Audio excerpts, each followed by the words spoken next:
Орой мэдрэг үзэгчтэй та бүгдийн 5 гарагийн ажил үйлс өөдрөг бүтэмжтэй байсан гэдэгт итгэлтэй байна. 25 дугаар суугт телевизийн дуустгаарыг хилцүүлэг энэ удаагийн дугаараа өргөн барихад бэлэн болж байна.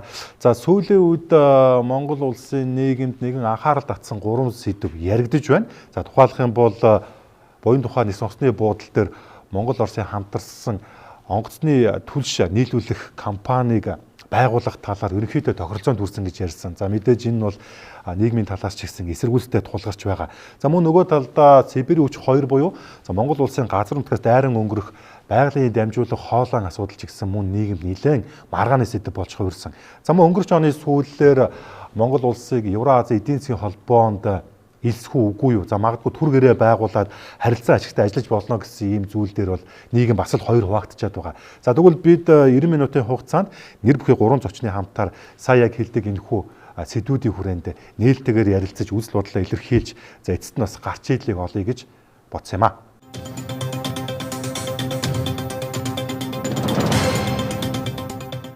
За ингээд хилцүүлэг хүрэлцэн ирсэн та гуравтаас талхарлаа илэрхийлье.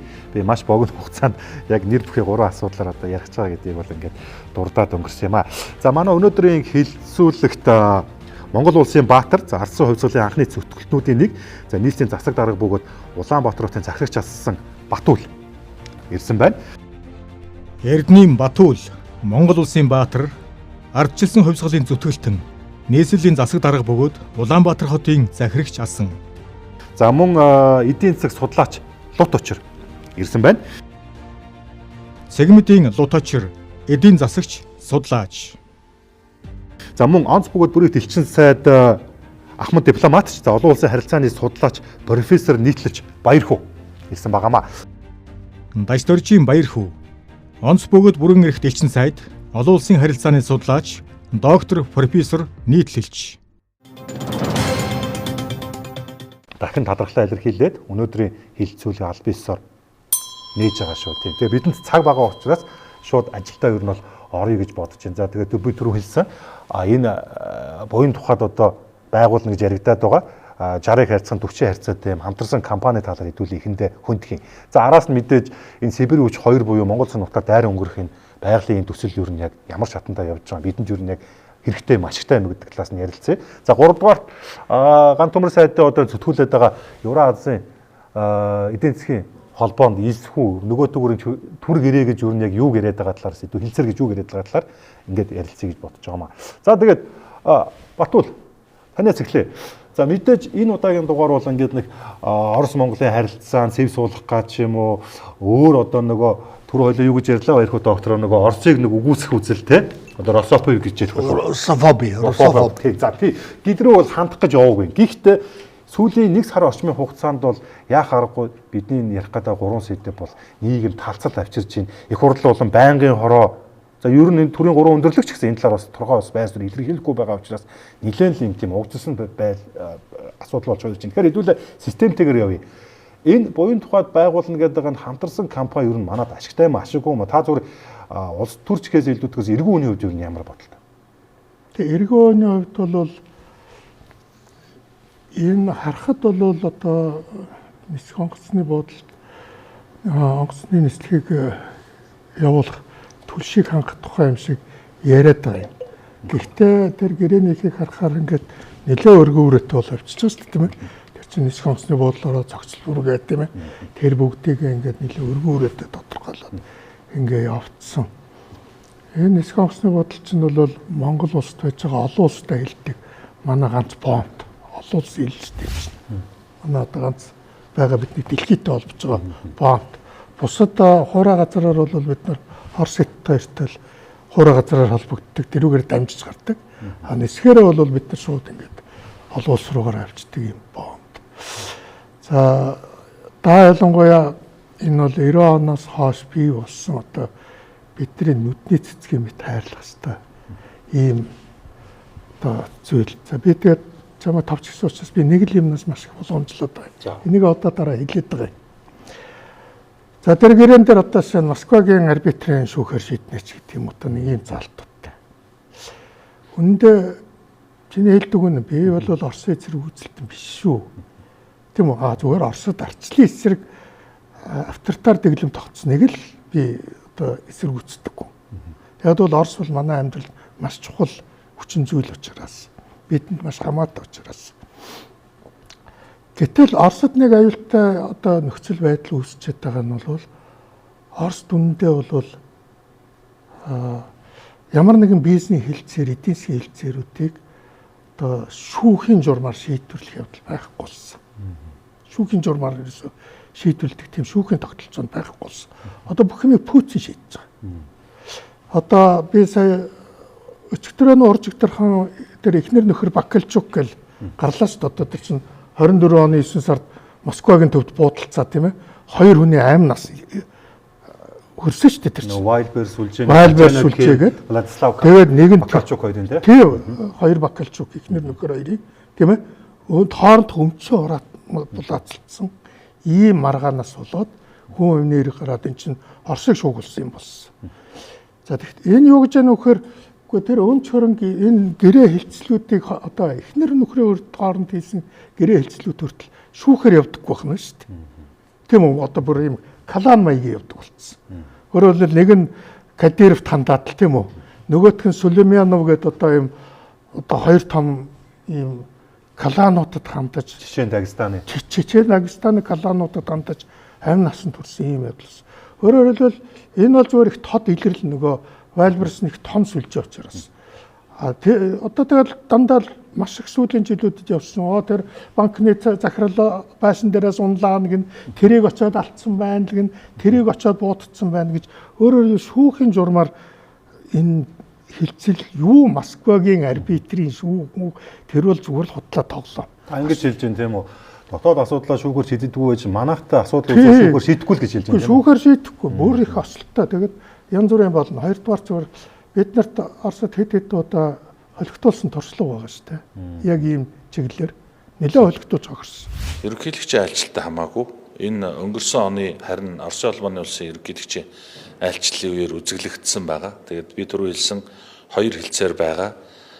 Монголчуудын хувьд бол нэг сумаар хоёр тулаа бодож байна гэж ойлгож болно.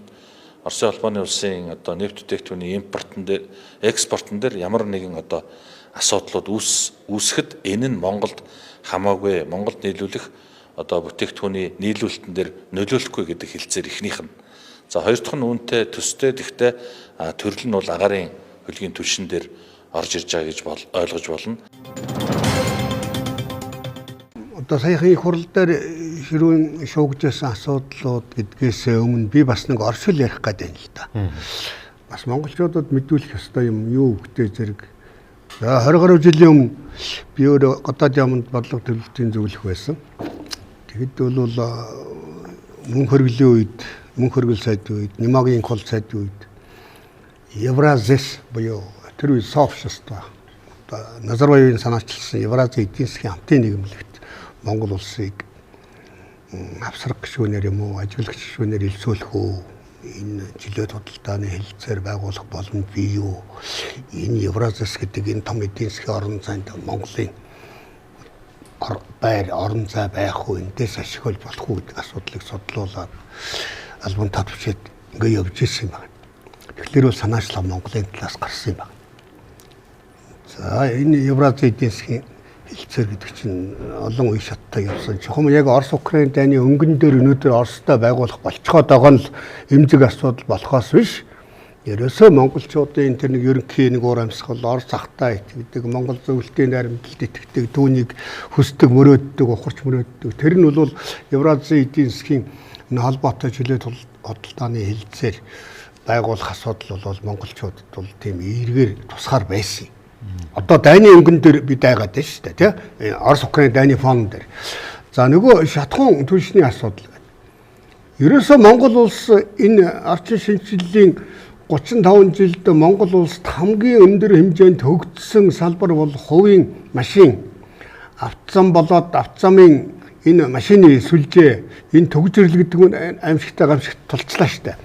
Тэгэхээр энийг шатхуунаар хангана гэдэг чинь Монголын төр засгийн бол хамгийн амин чухал нэгдүгээр асуудал болцсон байхгүй юу? Хондол энэ ковидын дараахан чөлөө за тэгээд л энэ Орос Монголын харилцааны бас нэг тийм эргэжтэй нюанс үед хойноос бензин тасрах ч юм уу Ийм юмн дээр бол тэгэл хамгийн түрүүнд монголчууд ингээл хэлгнээр бусаад байдаг тийм ээ. Балга бензиний төлөө басчих гээд байдаг. Яг тэрэн шиг бензиний асуудал нь бас нисгтээр тулгарчсан. Монгол улсын олон улсын эслэгийг зогсоочихгүй тулд өнөөдөр их хүртэл Оросоос онгоцны төлс авч байгаа. Тэрийг нэг 20 жилийн баталгаатай болгох гэсэн монгол хүний сэтгэл, одоо сайхан сэтгэл мөрөөдөл ингээл явж байгаа байхгүй. Тэрээс Монголыг хорлоё гэсэн энэ хоёр хэлэлцээр дээр Монголыг хорлоё гэсэн айхтар тийм орон санаа байхгүй. Монгол улсын эрх ашигаас урвсан энэ гэрээ хийж байгаа энэ ган төмөр болон тухайн сайд нарыг яаралтай огцруулаач би засгийн газраас шаардж байна. Хэрвээ засгийн газар энэ гэрээг буцааж татахгүй байвал ерөөсөө засгийн газар өөрийг энэ уруутай уруугч засгийн газар огцроо гэж би шаардлага өргөж байна. Бут очир саяхан орон дотор хэвлэлийн хурал гэх юм уу зүйл хийсэн. Яг л одоо миний өнөөдөр ярьж байгаа гурван сэдвтэй бараг л холбоотой. Сонсоод бол яг хуу энэ хамтарсан компани болон засгийн газар огцрог шаардлага тавьж байгаа боловч бас л энэ цаагуур бол хийн хоолой бол Евразийн холбогч бас дурдан лээ. Та бол эдийн засгч хүн. Энэ хамтарсан компани ер нь манад ашиггүй гэж та яаж тооцож чинь эдийн засгийн талаас нь та харсан уу? Улс төрийн зорилгоор Монголыг ерөөсөө дандаа байнгын өөрийнхөө хараат байдал барих. Тэгээд байнгын түр шатхууны хамааралтай байдал улам сунгах, эрчим хүчний хамаарлал сунгах. Тэрүүгээрээ ингээд дамжуулаад бодлогоо хэрэгжүүлэх гэдэг тал дээр Оросын холбооны улс бол бас эн чинь хар арсны бодлоо явуулж байгаа шүү дээ. Гэтэл Монголын тал ерөөсөө өнгөрсөн 35 жилд эрчим хүчний хараат байдлаа бууруулах. Тэгээд дотроос эрчим хүчний хангамжаа нэмэгдүүлэх. За ингээд дотроос өөрсдөө бидний одоо хамгийн импортын хамгийн том дүнтэй сегмент одоо 1.5 тэрбум долларын ингээд энэ импорт хийж байгаа. Энийг дотоодоос хангах санаачлага бол маш муу явж байна. Тэгээ тэнгуүтээ одоо ерөөс ингээд 35 жилийн дараа дахиад Оросын холбооны улсаас түлш авдаг яг хэврээл байгаад байна. Тэнгуү дахиад энийг 20 жилээр сунгана гэдэг гэрээ бариад ороод ирж байгаа би гайхаад байгаа. Энэ бол ерөөсөө Монгол улсын эрх ашиг бол биш ээ. Ерөөсөө гадаадын л эрх ашиг бариад яваад байна шүү дээ энэ хүмүүс чинь. Одоо бид нар 2 жилийн дараа бид нар уг нь олон жил ингээд мөрөөдж байгаа нэг газрын тосны үйлдвэртэй болох гээд бас нэлээ мөнгө зараад 3 хөршөөсөө хөрөнгө оруулалт татаад бид нар гардын тосны үйлдвэртэй болох гэж байна. 2 жилийн дараа бид нар онгоцны түлш хийдэг болно. Бензин хийдэг болно, дизелийн түлштэй болно. Энэ ямар ч монголчуудын хэрэгцээний 50% талыг хангачаар хэмжээний ийм үйлдвэр өгнө ашиглалтанд орох гэж байгаа. Гэтэл дахиад ягаад бид нар энэ Оросоос онгоцны түлш авдаа 20 жилээр сунгая. Тэгээд тэр гэрээ хэлсэн нь болохоор ерөөсө Монголын талын эрх ашиг байхгүй, хямд аван ч гэсэн үг үйлбэр байхгүй. Ягаад ингэж байгаа гэдэгт би ярьсан. Тэгэхээр энэ засгийн газар маань өөрснөө тэрний урт хугацааны хоолыг арсан бодлого байхгүй байна. Тэгээ энэ Монгол улсын эрх ашигаас энэ урсан шинж чанартай шийдвэр гаргаад яваад байгаа учраас бид нар би засгийн газрыг огцор гэж шаардаад ингээд үзэл бодлоо илэрхийлээд ингээд яваад байгаа. Тэгэхээр Монголын талын 60% оролцоотой компани. Тэгэхээр 60%-ийн одоо буюу дийлэнх шийдвэр манай талын саналаар байгуулагдана гэж ингэж ойлгож болно. Агаарын орон зай майтай бол ерөөсөө хамаагүй. Бид нар хэлсэн. Хэрвээ энэ асуудал үүсэх юм бол энэ компани ч өөрөө 60% эзэсмэшлэлтэй компани өөрөө тузан шийдвэр гаргаад энэ байдлыг зогсоох хүртэл юм боломж байгаа шүү дээ, тийм ээ. 60-40 харьцаа тийм хамтарсан компани байгуулна гэдэг Улбаатараа тэгээд энэ дээр Оросууд нэг юм яриад байгаа. Бид нэр танаад одоо ингээ бензин, дизель энэ мазуттай ингээ нийлүүлэхээр танаа Монголын ингээ дундын компаниуд манайтай гэрээ байгуулад ашиг болоод байна. Бид нар танахтай шууд нийлүүлээд одоо өөрөөр хэлэх юм бол ингээ ямар нэгэн нэмэгдэлгүй танах зах зээл дээр хүлээж авах боломж нь байгаамаа гэж хэлээд байгаа. Киргизийн яг бодтой жишээ бай. Киргизийн дэргэд нөгөө Америкийн цэргийн бааз дээр ашиглаж ирсэн Мансгэд нисэх онгоцны бодлыг Оросууд яг ингэж хэлээд. Яг ийм байдлаар яваад тэгээс өрүүлсэн. За. Тэгээс үлдэн үн мөнэн нэмээд тэгээс өөр шууд барьсан. Энэ бол факт. Факт. Нэгдүгээр би тэгээд дахин хэлээд. Бид нар нэг юм ойлгох хэрэгтэй.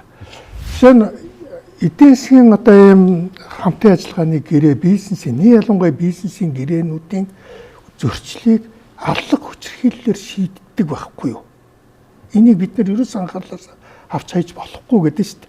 Одоо Оросд шүү дээ тийм арбитраар шүүгээр шийдэж байгаа тийм бизнесийн хилцэл баг байхгүй. Ерөөсөө л тийм том мафианууд орж ирэл хамгийн сүүлд нь Путин зохицуулж байна. Сая хамгийн сүүлийн мэдээ шүү дээ тийм ээ. Тэр эхнэр нөхөр Бакалчук гэмиг Путин зохицуулж байна. Нэг юм монголчууд бид нар аягүй сайн ойлгох хэрэгтэй. Оросд төр байхгүй болсон Путин бий болсон. Ер нь Оросч нэг маш ирээдүйн нэг аюултай байдалтай яригдаад байгаа нь хэрвээ Путин үгэх юм бол Орос ямар байдалд орох гэдэг. Яг тэгвэл төргөө болсон. Зүгээр одоо Путин төр болсон. Хууль байхгүй болсон. Хуульд үлд шүүх засаглал гэж байна. Та ингэж хэлж байна уу? Хэрвээ Оросууд хүсэх юм бол Березовскийгоос ОРТ Ходорковскийгоос Лукойлыг авсан. Тэгээд яг цагаан болоод үгүй одоо бид нар юм байна гэж бензин өгөхгүй та нар энийг бол коронавирусын нислэгийг болгоё яах юм. Гэхдээ та нар над барууны нислэгүүдээр тэр Japan Airlines ч юм уу те. Гэхдээ жишээ нь одоо өмнөд Солонгос, Орос хоёр ч нь хойд Солонгосоос бол дайны байдалд байгаа юм шүү дээ. Болгоё яах юм коронавирус бол. Гэхдээ манай Аэрофлотыг авахгүй бол бид нар юу гэж бензин өгөх юм. Гэхдээ нэг хилцэл хийгээ. Тэр нь бас Москва шийдэгдэнэ гэдэг юм шүү. Гэхдээ тийм юм байхгүй. Нэгдүгээр, хоёрдугаарт манай туршлагыг би хэлээд байна шүү дээ. Манай засгийн газрыг шахаад дарамтлж хагаад нөгөө хаан ресурс гэдгийг хөөлгөж гаргасан. Тийм үү? Дараа нь тэгээд яасан гэхээр үгүй энэ ч одоо ингээд олон улсын шүүх мөх одоо хэцүү штэй өдр гэсэн чи үгүй. Тэр бол асуудалгүй. Тэр бол бид бол одоо ингээд ерөөсө бүх юмыг одоо та нарт дэмжиж шийднэ гэдэг ингээд ингэж ятгасаар байгаад нөгөө хаан ресурсын одоо нөгөө хууль ёсны хүрээнд явж байгаа үйл ажиллагааг цосоо хуугаад бид нар Лондонгийн арбитраж дээр очсон тийм ээ. 190 сая доллар. Дараа нөгөө Оросудаас очиод үгүй одоо нөгөө тохирсноор одоо бидний гिचлээ шүү дээ. Одоо яг болдгийн болдгоороо боллоо гэсэн чи үгүй. Одоо тийм юм бичгээр хаана уу. Би манай баяр хүү бол дипломат учраас би бол улс төрч учраас арай жоохон чөлөөтэй яриад байгаа юм. Би нэг зүйлийг хэлье. Энэ монголчууд өөрсдөө хүсэл тавьсан гэдэг үг бол бодлоо шүү. Тал дарамжгалд байсан гэж харж байна уу? Дандаа Оросод тийм та нар л үсээ үздэг гэж. Энэ бол одоо манай түүхийн номнуудыг харах юм бол дандаа л монголчуудын өслөөр юм ийсэн мэт шүү дээ. Гэхдээ явуулга нь бол угаасаа цаанаас байдаг. Түүхээр дараа нь тэр нээгддэг. Гэхдээ бид нэр түүхээр тэгэд тоглох эрхүүдэнд байхгүй болчихно шүү дээ. Гэхдээ хаавал яах юм? Нэг ялангуяа Оросын бүх энэ бензин шатхуун чинь дэлхийн хоригт орчоод байгаа шүү дээ. Үр дагавар нь ямар ер нь хэн тэрийг тооцсон юм? Ер нь бол нэг нийлүүлэгч бол тэгээд хүссэн үедээ тоглолтоо гартаа авна шүү дээ. Энэ гэрээ хэлцээрийг биднэртээ цуцлах талаас шахалт үзүүлээд эхлэхэд бидэд өөр одоо нөхцөл байдал бол орно гэсэн үг. Тэгэхээр Туван сайд би бол таныг бас ажил хийх гээд байгаа ирмэлцэж байгааг ойлгож байна. Одоо бас энэ зарим зүйл чинь үнэхээр та бол бас нэг усын хурлын эдийг нэг юм нэг уяач сэтгэхгүйгээр нэг аргалчт юм аа. Эднүрийг би бол нэг бүлэг бүлгээр нь уяад найрчна гэж бодоод байна. Одоо үгүй шүү дээ. Соёлын амар төвшин Роснефтийн Алексей Миллер гэдэг одоо энэ хоёр хүнлийн хамтарсан компанид одоо мэдээж ингээ гэрээ хэлцээрийгээд ингээ явах юм болов уу гэж байгаа. Тэгээ одоо энэ дээр ингээд байна л та энэ гэрээний одоо ингээд их анхаарал татсан заалтуудыг одоо ингээд энэ хэвлэл мэдээлэх юм бол ингээд иш хүнс ингээд тавьж байгаа. За яг хуу энд ингээд яг хуу хатад тайлсарсад Батцгийн ярьж байгаагаар бол ингээд манай талын хүслээр ингээд дахиад 4-5 зүйл заалтыг нь бол ингээд шинжилгээ өөрчлөе гэж байгаа юм байлаа. Хамгийн гол асуудал нь хэрвээ энэ хамтарсан компани дээр талуудын хооронд маргаан гарах юм бол үүл маргах журмаар Оросын холбооны улсын арбитрийн шүүхтэр асуудлыг шийднэ гэж байгаа юм л да. Тэгэхээр энэ хэвлэлийнхний гараар тавиад байгаа гол аргумент нь юу гэхээр яагаад Монгол улсын нийслэлд байгаа энэ дид бүтцийг тойрсон энэ хамтарсан компани асуудлыг тэр үсэн дээр Москвад очиж шийдэх гээд байгаа юм бэ. Энэ чинь анханасаа л энэ гэрээ хэлцээр дээр энэ хуудуудтай явж байгаа юм шүү. Монгол улсын эрх ашиг гижээ гэдэг л ийм асуулт тавигдаад байна л да. Энэ Батцэг сайдын ярилцлаганд байна л шүү бас. Энэ арбитрийн Оросын арбитрийн шүүхээр шийднэ гэдэг заалтыг өөрчилж болно. Тийм ээ. Яг гэвэл энэ чинь бүр эцсийн байдлаар ингээ батлагдсан ингээ бүр ингээ тулгаад бий болгоцсон биш. Энийг бол өөрчлөх эрх нь бол бидэнд байгаа гэсэн юм ярьсан шүү дээ. Тийм ээ. Хурлын ажлын хэсэгтэр чи билүү ярьсан шүү. Нэг 2-3 хоногийн өмнө ярьж ирсэн. Тэгэхээр бол яг л энэ Монголын төр өнөөдөр одоо хинч ерөнхий сайд бай, хинч ерөнхийлөгч бай, энэ үе залгамжилж ирсэн энэ төр маань бол энэ хоёр хөрштэйгээ найрсаг байх гэсэн л ийм л бодлого явуулаад байгаа шүү дээ. Тийм ээ. Одоо энэ яг хэрэг дээрээ бол Орос Украин дан дээр бол хэрэг дээрээ дундыг өрөө төвийг сагч байгаа. Тийм ээ. А тэгтээ бол хоёр хөрштэйгээ нөгөө нэг үзэл баримтлал заачихсан тийм ээ энэ одоо байгаль цаг уурын нөхцөлд геополитикийн нөхцөлд яг харахгүй хоёр хүн өршөлтөө нөгөө хоёр өршөлтөөгөө бол ижүүрэн стратегийн түншлэлтэй учраас тэр түншлэлтэй үнэн жишгээд найрсаг харилцаагаа бариад явнаа гэдэг. Тэгээд нэг олон толгоорт гадаад бодлого гэдэг дотор бол нөгөө Япон чадлан, Америкийн чадлан, Орсын чадлан, Хятадын чадлан, Өмнө Солонгос чадлан бүгд олон толгоорт түншүүд учраас бүгднтэй найрсаг харилцаа барина л гэсэн тэр бодлогынхаа хүрээнд яваад байгаа юм л да. Тэгэхээр энэ яг өнөөдөр энэ асуудал яагаад эмзэг болчихвоо? Яагаад ингээд монголчуудын сэтгэлийг ингээд зовоогоод нэг хэсэг нь ингээд хямраад нэг хэсэг нь нөгөө тал руу туйлшраад ийм туйлшруулсан асуудал болчихвоо гэдэг дээр бол яг ерөнхийд нь би түрүү ярьсан шүү дээ. Орос Украин дайны өнгөн дээр гэдэг юм уу? Орос Украин дайны фон дээр хэмзэг асуудал болоод босоод ирсэн байхгүй юу? Тэрээс одоо манай Батүлийн ярьж байгаа түрүүний тэр олон удаагийн тэр холигдуулсан барьсан энэ чинь энэ Орос Украин дайн болоогүй хээч тоохгүй. Ямар ч монгол хүн тоохгүй. Нэг чихрээр оруулаад нөгөө чихрээ гаргаад эсвэл Путиныг Брежнев гэж хараад ингээл явдаг улсууд байхгүй юу? Энэ Монголын ард түмний байж байгаа байдал нь энэ шүү дээ. Тийм ээ? Өнөөдөр ч гэсэн ингээл хоолоор сангираад Путин Брежнев мөнгөл одоо би нийслэлийн нэг дүүргийн цагдаагийн дарга хорондоо хүний ярьсныг би ярив. Тэр эмнэлэг цог явж. Батүлд өгсөн Баатрыг булааж аваад Путинд өгөхгүй яасан усан таяг маллууд вэ гэж эмнэлэг дотор намаа загнаад байсан байхгүй. Яах гэсэн чинь энэ 3 4-р хороол Брежневт яаж Баатраа өгөөд бишээ яаж хүндэт тэргэнээ өгч чинь 3 4-р хороол морал сот 1 2 цахилгаан станц болоод явчихгүй юу. Ийм үжил бодолтой хүмүүс Монголд их байгаа байхгүй да. Энэ Ахмад хижээл настай болсон. Энэ дээр бол нэг дэвшил Монголд харагдаад байгаа юм. Манай нийгэмд байна. Ерөнхийлөгч төрөсөгч гэсэн энэ Орос Хятадын зүгээс олон удаа шаардлага тавиад энэ Шанхай байгууллага жинклэж гэдэг асуудлыг тулгаад тэгэд хөрөлсөх ерөнхийлөгч Шанхай байгууллагын хуралд 22 онд очихдоо бид ард түмнээс асуудаг юм аа. Гадаад бодлогын шийдвэр гаргах бүх эрх мэдэл ард түмний мэдэлд байдаг. Шанхай байгууллагад бол Монгол улс ажиглагчаараа байна. Ард түмний хүсэл бодол энэ байна гэж хэлээд Си Жинпин Путин хоёр амыг таглацсан байхгүй юу? Одоо ингээд 3 жил ам таглаастай явж байгаас нэг хоёр. Ашийнхаа 40% авна гэсэн үг үстэй бас. Тэгээд татвараа тогтворжуулгээ тэгжээ. Тэгвэл нөгөө талд нь тэр үнэн дээр нь бас ингээд харьцангуй савлгаа багтаа байхаар юм яригддаг юм уу тэр гэрэмэрэн дээр чинь. За Туван сайдын их л архаг урт үргэлж ирсэн сонин гэрээнүүд ярьлаа да. Одоо наадах дээр бүгдээрээ нэг бүдэрч унах үе дээ. Ер нь бол одоо нөгөө энэ түлшний хангамж одоо ер нь бид нар чинь өөрснөө яг их гүрний 2 их гүрний дунд ингээд дунд нь хавчигдаад байгаа учраас бид аль болохоор олон улстай гадаад харилцаа хөгжүүлэх ёстой. Ингээд ер нь бол би өөрсдөө боомлсын энэ байдлаас нь аль болох гарцуудаа л хайх ёстой шүү дээ. Олон гарцтай л байх ёстой. Тэгээд ер нь бол энэ Украины дайнаас болоод бол ер нь Оросын холбооны улс бол бүх компаниуд нь гаргаж байгаа экспорт нь болоод барууны хоригт орцсон. Европын холбоо, Америк, Япон, Солонгосын. Тэгээ ингээд яг энэ Оросын холбооны улсын энэ чухал тоног төхөөрөмжүүдийн стратегийн бүтээгдэхүүний импорт болохоор юугаар явж байгаа гэхээр яг энэ нөгөө Евразийн орнуудаар их явдаг байхгүй. Одоо жишээлбэл хамгийн сонирхолтой нь бол Кыргызстаны нарийн тоног төхөөрөмж, оптик тоног төхөөрөмж, эвсгийн импорт бол сүүлийн 3 жил 10 дахин нэмэгдсэн байна л да. Тэгэхээр одоо онгоцны сэлбийн худалдаа гэх мэтэр одоо Оросын холбооны улсын тэр импорт хоригт орсноос болоод Казахстан, Кыргызстан, Гүржээр дамжуулж байгаа импортууд бол нэмэгдсэн байна. Тэгэхээр тэр гарцыг бол Оросын холбооны улс дахиад нэг шинэ гарц Монгол руу нээх гэж байна гэж би хараад байгаа байхгүй. Тэгэхээр Монгол бас нэг талдаа бол нөгөө хамгийн нөгөө том худалдааны түвшин Хятадтай ингээд дунд нь дамжуулагч транзит орн учраас энэ гарцыгаа бас найдвартай байдалд өөрийнхөө хяналтанд оруулах бол сонирхол байгаа да. Энэ чиглэлээр энэ онгоцны буудлын түвшний хангамжийг бас энэ яваад байна.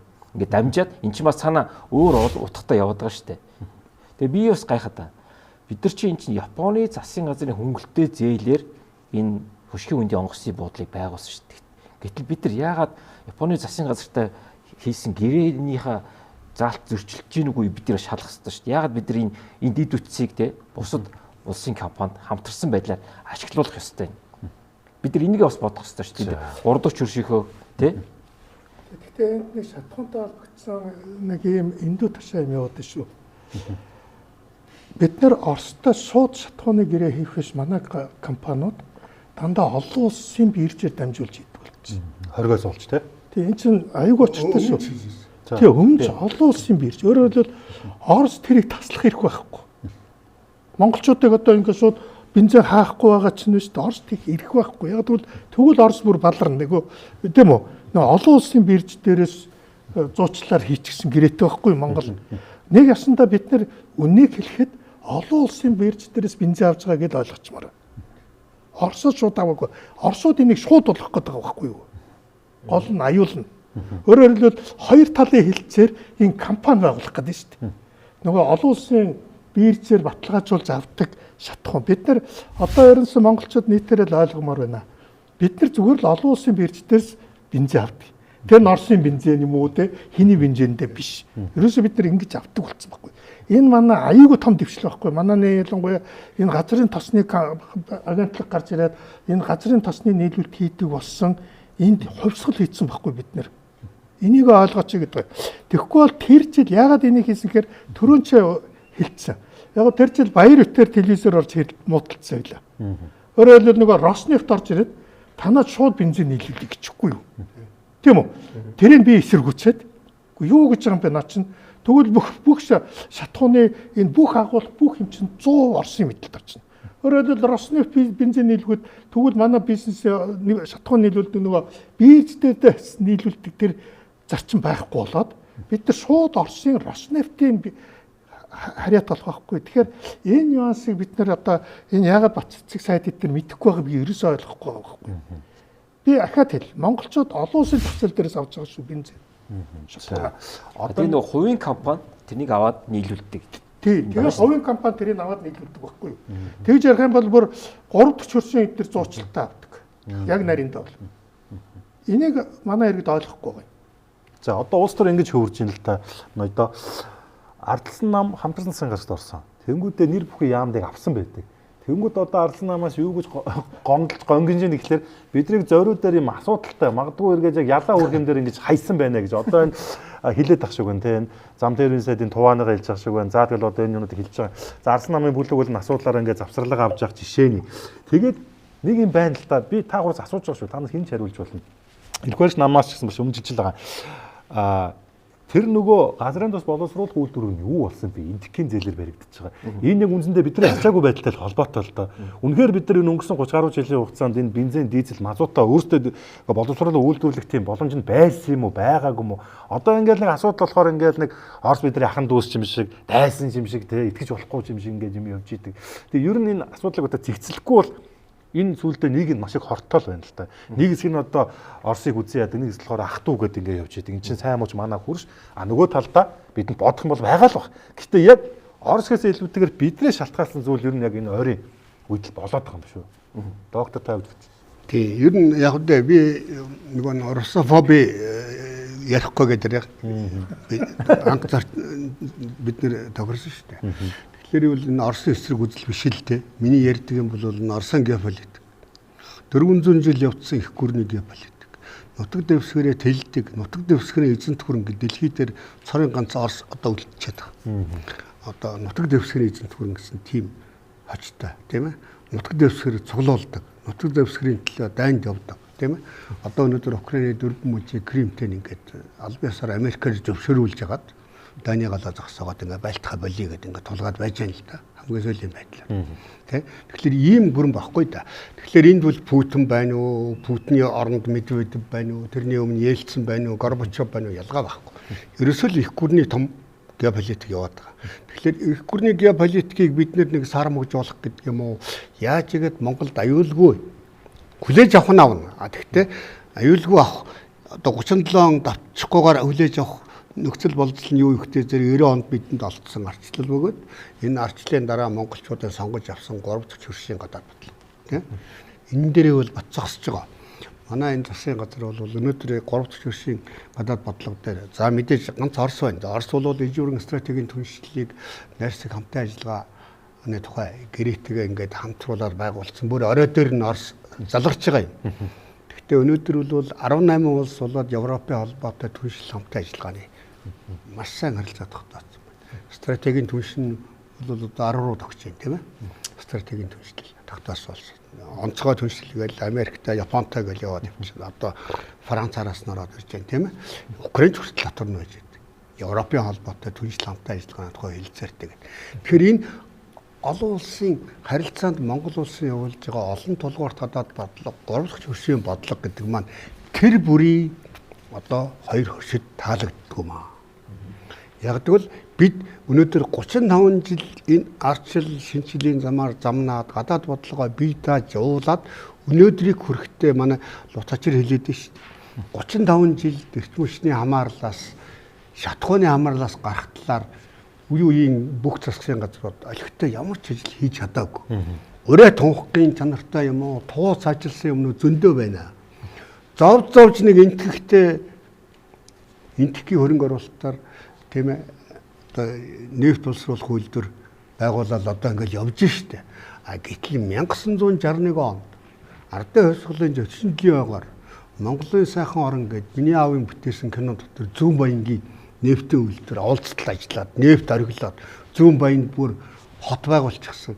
Хүүхэд залуучууд Зүүн Баянгийн тэр зуны халуунд бассейн цэлж байгаа дүрс байгаа шүү.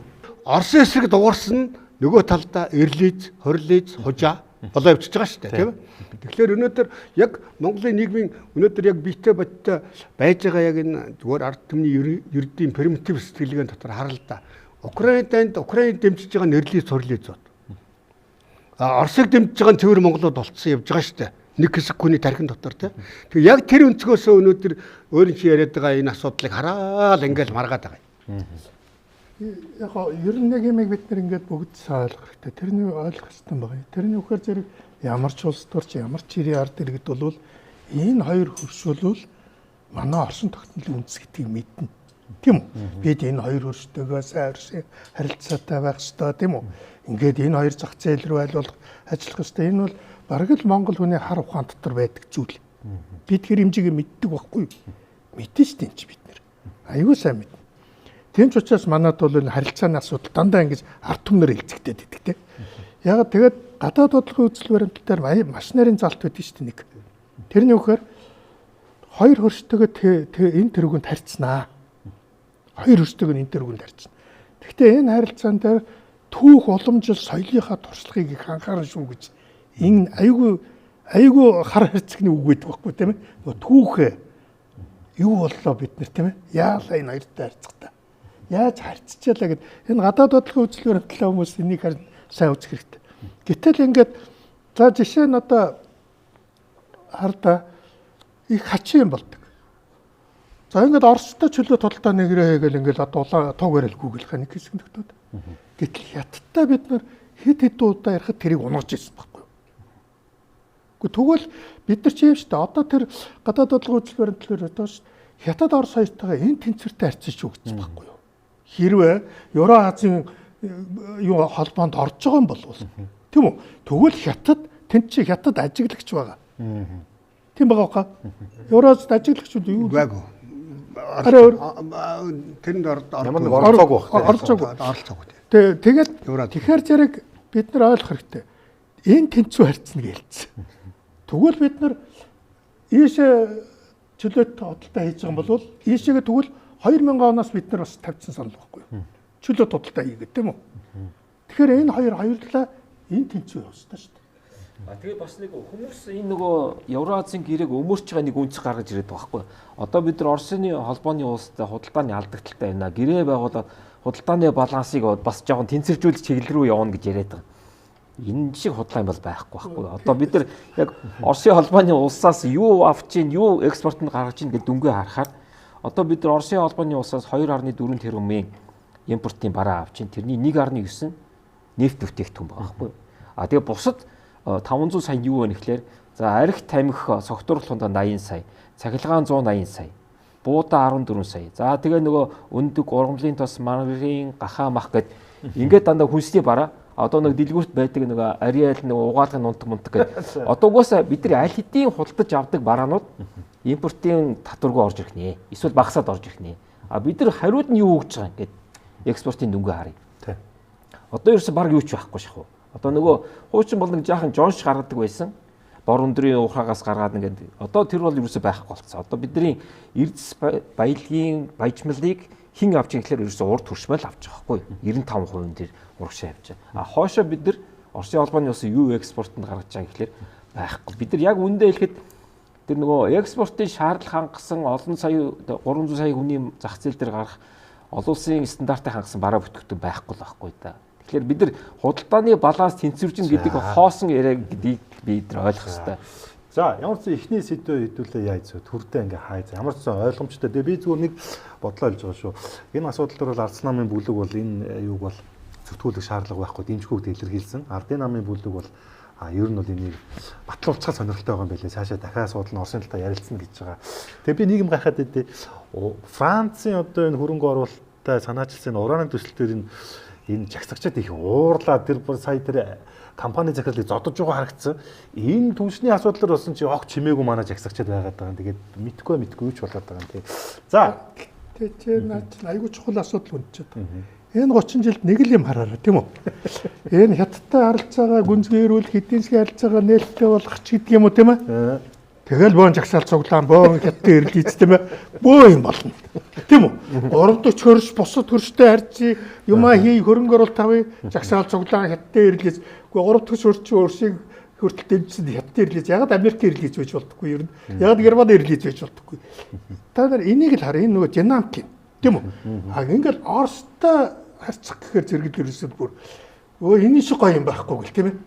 Бүр бүгдээрээ юм нотой яваад байгаа шүү дээ. нөгөө Үүлбаатарын тэмдгийг буцааж авч тэнд зүүж өгөх юм байна. Путинд өгөх гэдэгтээ яг л тэр чинь ер нь баярхаа тэр нэг аюултай үзэгдэл гэж байна шүү дээ. Хүнийг өгтөл нь айлгах юм бол айлгсан зүйлээ шүтдэг болдог гэж. хайртай болчихдог. Хайртай болчихдог. Хязгааргүй хайр. Хамгийн аюултай. Тийм. Нохоо нөгөө зассан үнд юм да янаг гэдэг шиг уу. За. За, хоёр дахь сэдв рүү орохоос өмнө манайхаа өнөөдрийн манай дуустгаарны дугаараас эхэлж ин Get Coffee хамтарч ажиллаж байгаа. Тэгээд та бүхэн бас сайхан халуун кофеас оочороо тийм манай гарч одоо боргол гэж нэрлэдэг болсон уу? Юу гэсэн бэ? Чи бас хэл үгнээс ойлгохгүй байсан байлээ.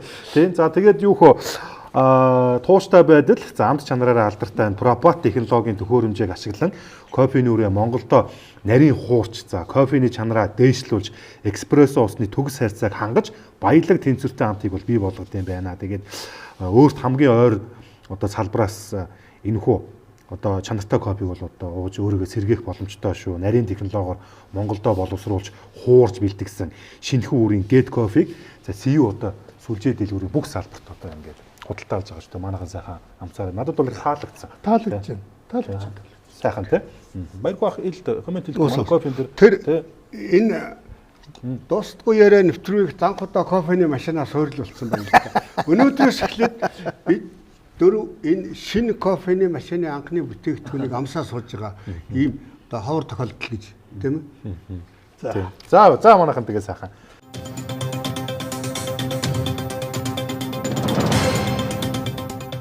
Бид дөрөвч ерөөсөө яг цагийн хугацаа үлдсэн шүү дээ. Сая бараг 40-50 минут ярьсан. Одоо яг үлдсэн зүйлийг маш товч тодорхой явна шүү. За, хоёр дахь сэдв. Сибириас ила гэж яриад байгаа. Одоо Сибирь үуч 2 Монголын утгаар дайр өнгөрч байгалийн хоолой гэж ярьж байгаа. За, Шанхай хамтын ажиллагааны байгууллага гэдэг шиг Москваг зүтгүүлж байгаа боловч монголчуудын байр суурь тодорхойгүй байсан. Гэхдээ сүүлийн сарууд бол монголчууд бол энийг бол илүүтэйг одоо дэмжих болж байгаа. Ямар сандаа одоо ерөнхий сайд оюун эрдэнэч хүртэл одоо ингээд дараагийн хөдлөх төсөл бол одоо хин хоолой гэж хэлж байгаа. Үүнээс өмнө одоо нөгөө амар сайхан сайд гэдэг юм уу холбогдох одоо сайд нар одоо танаа намыг болд үстэй. Очоод бүр ингээд уулзсан байлээ шүү дээ. Тий уулзаа тэр чи одоо нөгөө ямар элчин сайд вүлээ нөгөө албан тусгай өөрчлөлт. Тийм. За ерөнхийдөө бол нэг ийм зурглалаар явах юм байна. За тэгээд нэг сони юм болоод байгаа Үүлбаатараа. За Москва Улаанбаатар хоёр ойлголцоод энийг ингээд одоо энэ хоолойг тавих гэдэг шиг байна. Тэгсэн чинь саяхан хятадын хэвлэлүүдээр нэмэлтээ гарсан.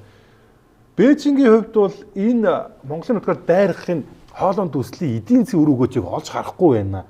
Монголоор дайрсан ч Казахстанаар дайрсан ч ялгаагүй. Өөрөөр хэлэх юм бол яагаад Оросууд дотооддоо байгалийн одоо хийн үн тийм одоо тэр нөгөө шоо метр куб гэдэг дэвж байгаа те тэр үнээрээ ингээд яагаад хятад нийлүүлэхгүй үнэтэй зарах бид нар зарах гээд байгаа юм бэ. Тийм бол бид нар тэгвэл энэ төсөл чинь хөрөнгө оруулж Казахстан ч үгүй юм уу Монголын утгаар явуулах одоо тэнд чинь бид нар хөрөнгө оруулах шаардлага байгаа юм уу? Манад эцсийн үр дүнд явж ашиггүй байж таа гэдэг. Өөрөөр хэлбэл яг нөгөө үхрийн сүүлнэр хутга гихчээд яг асуулт шийдэгдэх гэсэн чинь хятад гэдээгээд хэлж байна л та. Энэ юу болоод байна? Баяр хөөгийн төрөний хэлдэг бид нар ерөн жоохон фантазаасаа бодит байдал руу буумаар байгаа. За. Тийм үү? Ер нь хятад сая ч хэлээд байгаа юм биш тийм ээ. Ерөөсөө хятад чинь энэ байгалийн хийн хоолой энүүгээр дамжаад хятад руу очдог энэ төслийг угаасаа л дэмжихгүй байгаа шүү дээ. Тийм биз дээ тийм ээ. Угаасаа л дэмжихгүй байгаа. А хятад энийг авахгүй л гэвэл тийм үү? Энэ тавигдахгүй байхгүй юу? Тэгээ энд ингээд нэг Оросууд энд ингээд хөөрхөн ирж хашгируулаад те энд нь манайхан гүгээд л тийм үү. Яхаа би өөрийнхөө зарим нэг улсуудыг бодож ин л дээ байгалийн хий хоолойг тавиад дундаас нь ингээд байгалийн хий хоолойтой болоод Улаанбаатарыг ингээд байгалийн хийгээр бүх эрчим хүчний асуудлыг шийдээд эдгэргээ сайхан санаа байгаа. Гэтэ баяргүй төрөнөөс хойш нэг чухал зүйл анхааруулдаг. Одоо фантазлахаа болио. Бодит байдал хөрсөн дээр одоо яг прагматик, яг бодиттойгоор сэтгэсэн. Наад хөөрл фантаз те нэг юм шашинлаг сэтгүүгээ болооч л гэдэг байна. Тэгэхээр зэрэг энийг хаана бол зүгээр л хятад үгүй бол тэгэл үгүй наа. угаас тийм шүү дээ. Үгүй шүү дээ. Хятад авахгүй бол тэгвэл хятад авахгүй бол сая өрөхгүй Улаанбаатартай тийм үү? Ийм газраар дамжуулаад энэ их эзгүй цөлөөр дамжуулаад хийн хоолоо тавина гэдэг чинь ямар ч үр ашиггүй шүү дээ. Яг тэгвэл хийн хоолоо чинь нэг газараасаа олгоод гарсан бол тийм үү? Хэдэн сая тоноор асгарч явах ёстой шүү дээ. Зогсолтгүй. Тэгэхэд манай тэр хийн хоолой чинь одоо 1000-ны 1% ч юм уу ноогдвол тийм үү? Тэрийг бид нар цадчих байхгүй юу? Тэг бусдын ярих юм тэгвэл. Тэгэхээр хятад авахгүй бол наад чинь байхгүй гэсэн.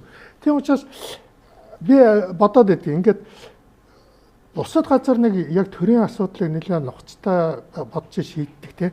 Ингээ амтны инээдэм дог болохоо болмоор л байгаа байхгүй юу? Тийм шүү дээ. Манай албаны хүмүүс тэгвэл хятадтай очил ярьчих хэрэгтэй шүү дээ. Яг авахгүй тэгвэл бид нар ингээд Оросод манай нутгаар дамжуулаа хийхэд бэлэн байна. Биднэрт бас зүгээр нэг юм багхан шиг ашиг бууж байна. Тийм үү? Бид Улаанбаатараас хийгээр хангацмаар байна гэдэргээд ингэж яриач юмыг. Гол худалдаа өгчтэй яриач. Баярхуу доктор энэ нөгөө сахал дайлын самдаах намайг одоо хот орол сургуульд оруулна гэдэг нэг жоохон хөөрөгцөн байж гэнэ үгүй юу гэж ойлгоод байна.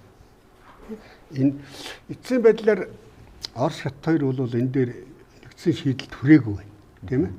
Орос бол заавал Монголоор дамжуулаад танад хийн нийлүүлэе гэж хятадыг ятгаад гуугаад байгаа юм бас байхгүй. Одоо эн чинь олон гарцтай сувгтай болцсон. Хятад өөрийнхөө нутагт бас хий нэлээд ихийг илрүүлсэн байгаа. За дээрэс нь бол манай Өмнөгов аймагт чинь метаны хий нүүрсний хий олцоод байна шүү дээ. Тэгээд Телмэн групп бол бүр гадаадын зах зээл дээр их олон газар биржүүдэд хүртэл гаргаа тавьчихсан байж байгаа л да. Тэгэхээр яг энд бол бидний уян хатанд л хандах ёстой юм шиг байна. Ямар ч байсан өнөөдөр Монголын төр засаг бол энэ хятад руу Оросын хийг дамжуулах энэ хоолойн төслөөсөө татгалзаагүй байна. Байж байгаа. Энэ тэзүүгээ хийгээ байж байна. Энд чинь яг зориулттай одоо яг цалинжиж байгаа албан газар хүртэл байгаа тийм ээ. Байж л байна л да. Тэгвэл яг хуу энэ нэг талаасаа бол бас цагийг хардсан гэдэг юм уу, гордлагч гэдэг юм уу 27 он, 28 он хүртэл бас юм яаж мэдэх үү гэсэн юм бодлого байна. Манай төр засаг өнөөдөр татгалзаагүй тохиолдолд тийм ээ. Бид бол айхтар ширүүн шөмжлээд байхад бас хэцүү болчихно. Нөгөө талаар манай Батүлийн хэлдэг их зөв шүү дээ. Хятад бид авахгүй л гэвэл тэгэл энэ зогсчих юм байна. Тэгэхээр хятад маш олон гарц гарцсан. Хятад бол Төв Аз руу илүү их анхаарал тавьчаад байна. Одоо нөгөө Памирийн улс мос ч бол саад биш болсон шүү дээ. Хонда хятад бол нийлүүлдэг Казахстанаас нэг гарц байна. Туркменстан. Маш олон жил Туркменстан бол хятад руу хий хоолой татсан. Одоо энэ Бээжин хотын баг хойдолд ирчээд байгаа байхгүй юу? Туркменстаних тий? Шанхай байгууллагын хурал дээр 2014 онд нөгөө манай 3 улсын ерөнхийлөгч нар анхудаа уулздаг Тажикстаны Душанбе уулзалтан дээр 2014 онд тэгээд би очоо байж байгаа. Тэгэхээр Туркменстаны ерөнхийлөгч ирсэн явж ирсэн. Си Жинпинтэй уулзж ирсэн. Тэгээд тэр үе Монгол улсын ерөнхийлөгч элбэгдэрж бас ярьж ирсэн юм байна. Бүр энэ Төв Аз руу зориулаад Туркменстантай энэ байгалийн хийг энэ хамтын ажиллагаанд зориулсан нэг тусгай үр гүйцэтгэгч элчин сайд Томли энтер гэж онгоцон дотор яриа явж ирсэн юм л да. Би өөр хоёр чихээрээ сонссон. Тэгэхээр Туркменстан аль хэдийн явуулаад Бээжин хотын хойдолд хий авид ирсэн юм байна. Тэгэхээр хятад ийм олон боломж байхад тийм ээ зөвхөн монголоор гэж. Тэгээд нөгөө манайхын чинь дарамтлах янз бүрийн шалтгаан фауд зөндөө салахгүй л дээ. Тийм ээ. За бүсбо зам хамтын ажиллагаанд Монгол улс яаж оролцох вэ? Оросоос хятад руу. Тэгэхээр яг манай төр бол өөрөө бас нэг бодлоготой тийм ээ. Энэ Орос хятадын хооронд, Европ хятадын хооронд, Европ зүүн Азийн хооронд хамгийн дөт гарц Монгол байна гэдэг бодлого дээрээс ухраагүй л байгаа л да. Тэгэхээр бол бид энд олон хувилбараар бодлогоо боловсруулаад явж явах хэрэгтэй юм шиг байна. Учир нэг асуудал нэгдсэн. Энэ их хурлын дарга байсан инх бол энэ яг нөгөө нэг цалин хангамжгүй гэдэг тусгай урд элчин сайдынхаа яг энэ статусаар одоо ингээд Оросд очисон гэдэг яг албаас томилог багт. За очоод ингээд яг энэ байгалийн дамжуулгын хоолойны асуудлаар холбогдох албан шалтгаантай уулзаад ирсэн. Энэ нийгмийн сүлжээнд бол маш их маргаан мэтгэлцээнд дагуулаад яваад байгаа. Ер нь яг ингэх цаг нь мөн үү биш үү те? Бид төрөгдөж байгаа юм биш үү? Хятад одоо тодорхойгүй гидэж яхад ингээд Улаанбаатар ер нь гэж өөртөө ингэж барьц алдах, царай алдах ер нь цаг нь мөн үү те? Бид ер нь байдлыг одоо яг ажиглах нь бол туйлын зөв одоо юм сонголт гэж хэлээд байгаа л да. Та энэ санал хэлэх үү? Энэ хийн хоолойны ард тэг эдийн засгийн ямар утга байна гэдгийг бид нар эхлээд ярих хэрэгтэй болов гэж бодож байна. Ерөөсөө одоо 2022 онд хийн хоолойгоо бид нар Украины дайн гэглэсэн чинь 4 хоногийн дараа бид нар онлайнаар гараар ирж зурсан шүү дээ.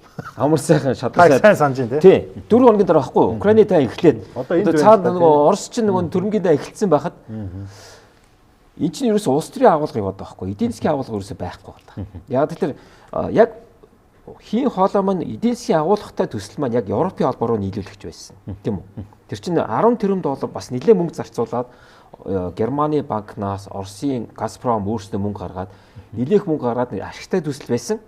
Зөвхөн Европ руу нийлүүлэх нь шүү. Тэгээд тэр маань баруун Сибирээс Европын албаар руу 2 хоолоогоор нийлүүлж байгаа. Тэр маань нэг нь бол дэлбэрээд нэг нь ашигладаг. Одоо бол Европын албаар руу маш том зах зээл Оросын албанаас алдаад Газпром бол аюу хүнд байдалд орсон байна. Одоо дахиад баруун Сибирээс бүр Монголоор юм уу Казахстанаар дамжуулаад Бээжин хүрнэ гэдэг бол маш үнэтэй төсөл болно. Эдийн засгийн хувьд бол ашигтай бол байхгүй. Сибирийн хүч нэг төслийг Оросын албаны улс арайчгүй нэг мөнгө гаргаад хийгээд дуусгаад одоо манжуураар нийлүүлж байгаа шүү дээ. Гэхдээ тэр нэгжийг нь бол ерөөсөө олон нийтэд зарлаагүй. 400 тэрбум долларын өртөгтэй 30 жил хий нийлүүлнэ гэдэг гэрээ байгуулсан. Гэхдээ бол тэрний ард хүмүүсийн таамаглаж байгаагаар бол энэ Оросын албаны улс бол маш хямдралтай хүчээ хятадд.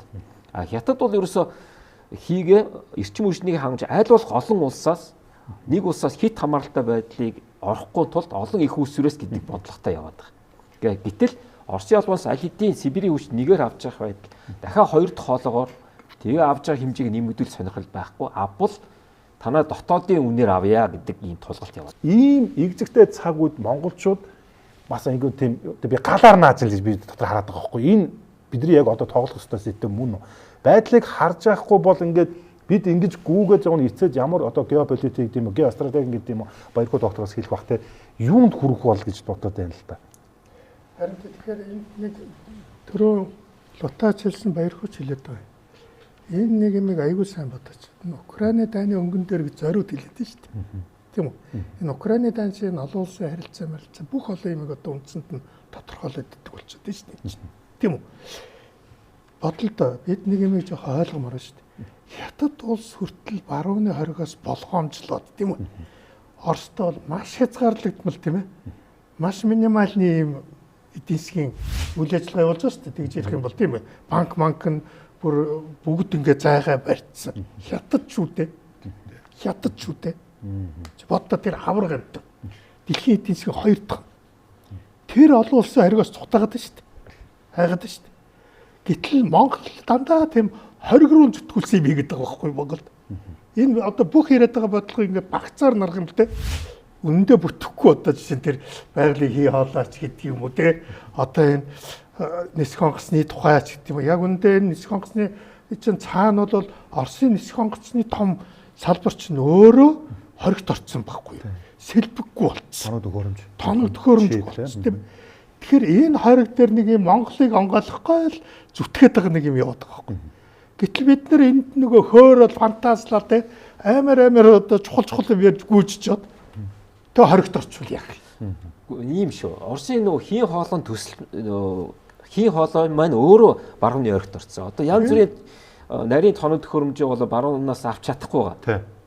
Гингүүтээ Монгол хийн хоолой байрна гэдэг нэг компани одоо нэг цаасан дээр компани маань одоо тоног төхөөрөмж худалдаж аваад Орос руу гаргадаг ийм юм Монголыг ашиглах гэдэг нь үү? Нөгөө 340 хурс гэдэг юм уу Америк өрнөдтэй дэлхийн улс орнууд юм бидний юу гэж харах юм бол магадгүй бас нэг зарим сони үйлээр баруунд гарсан л байсан л та.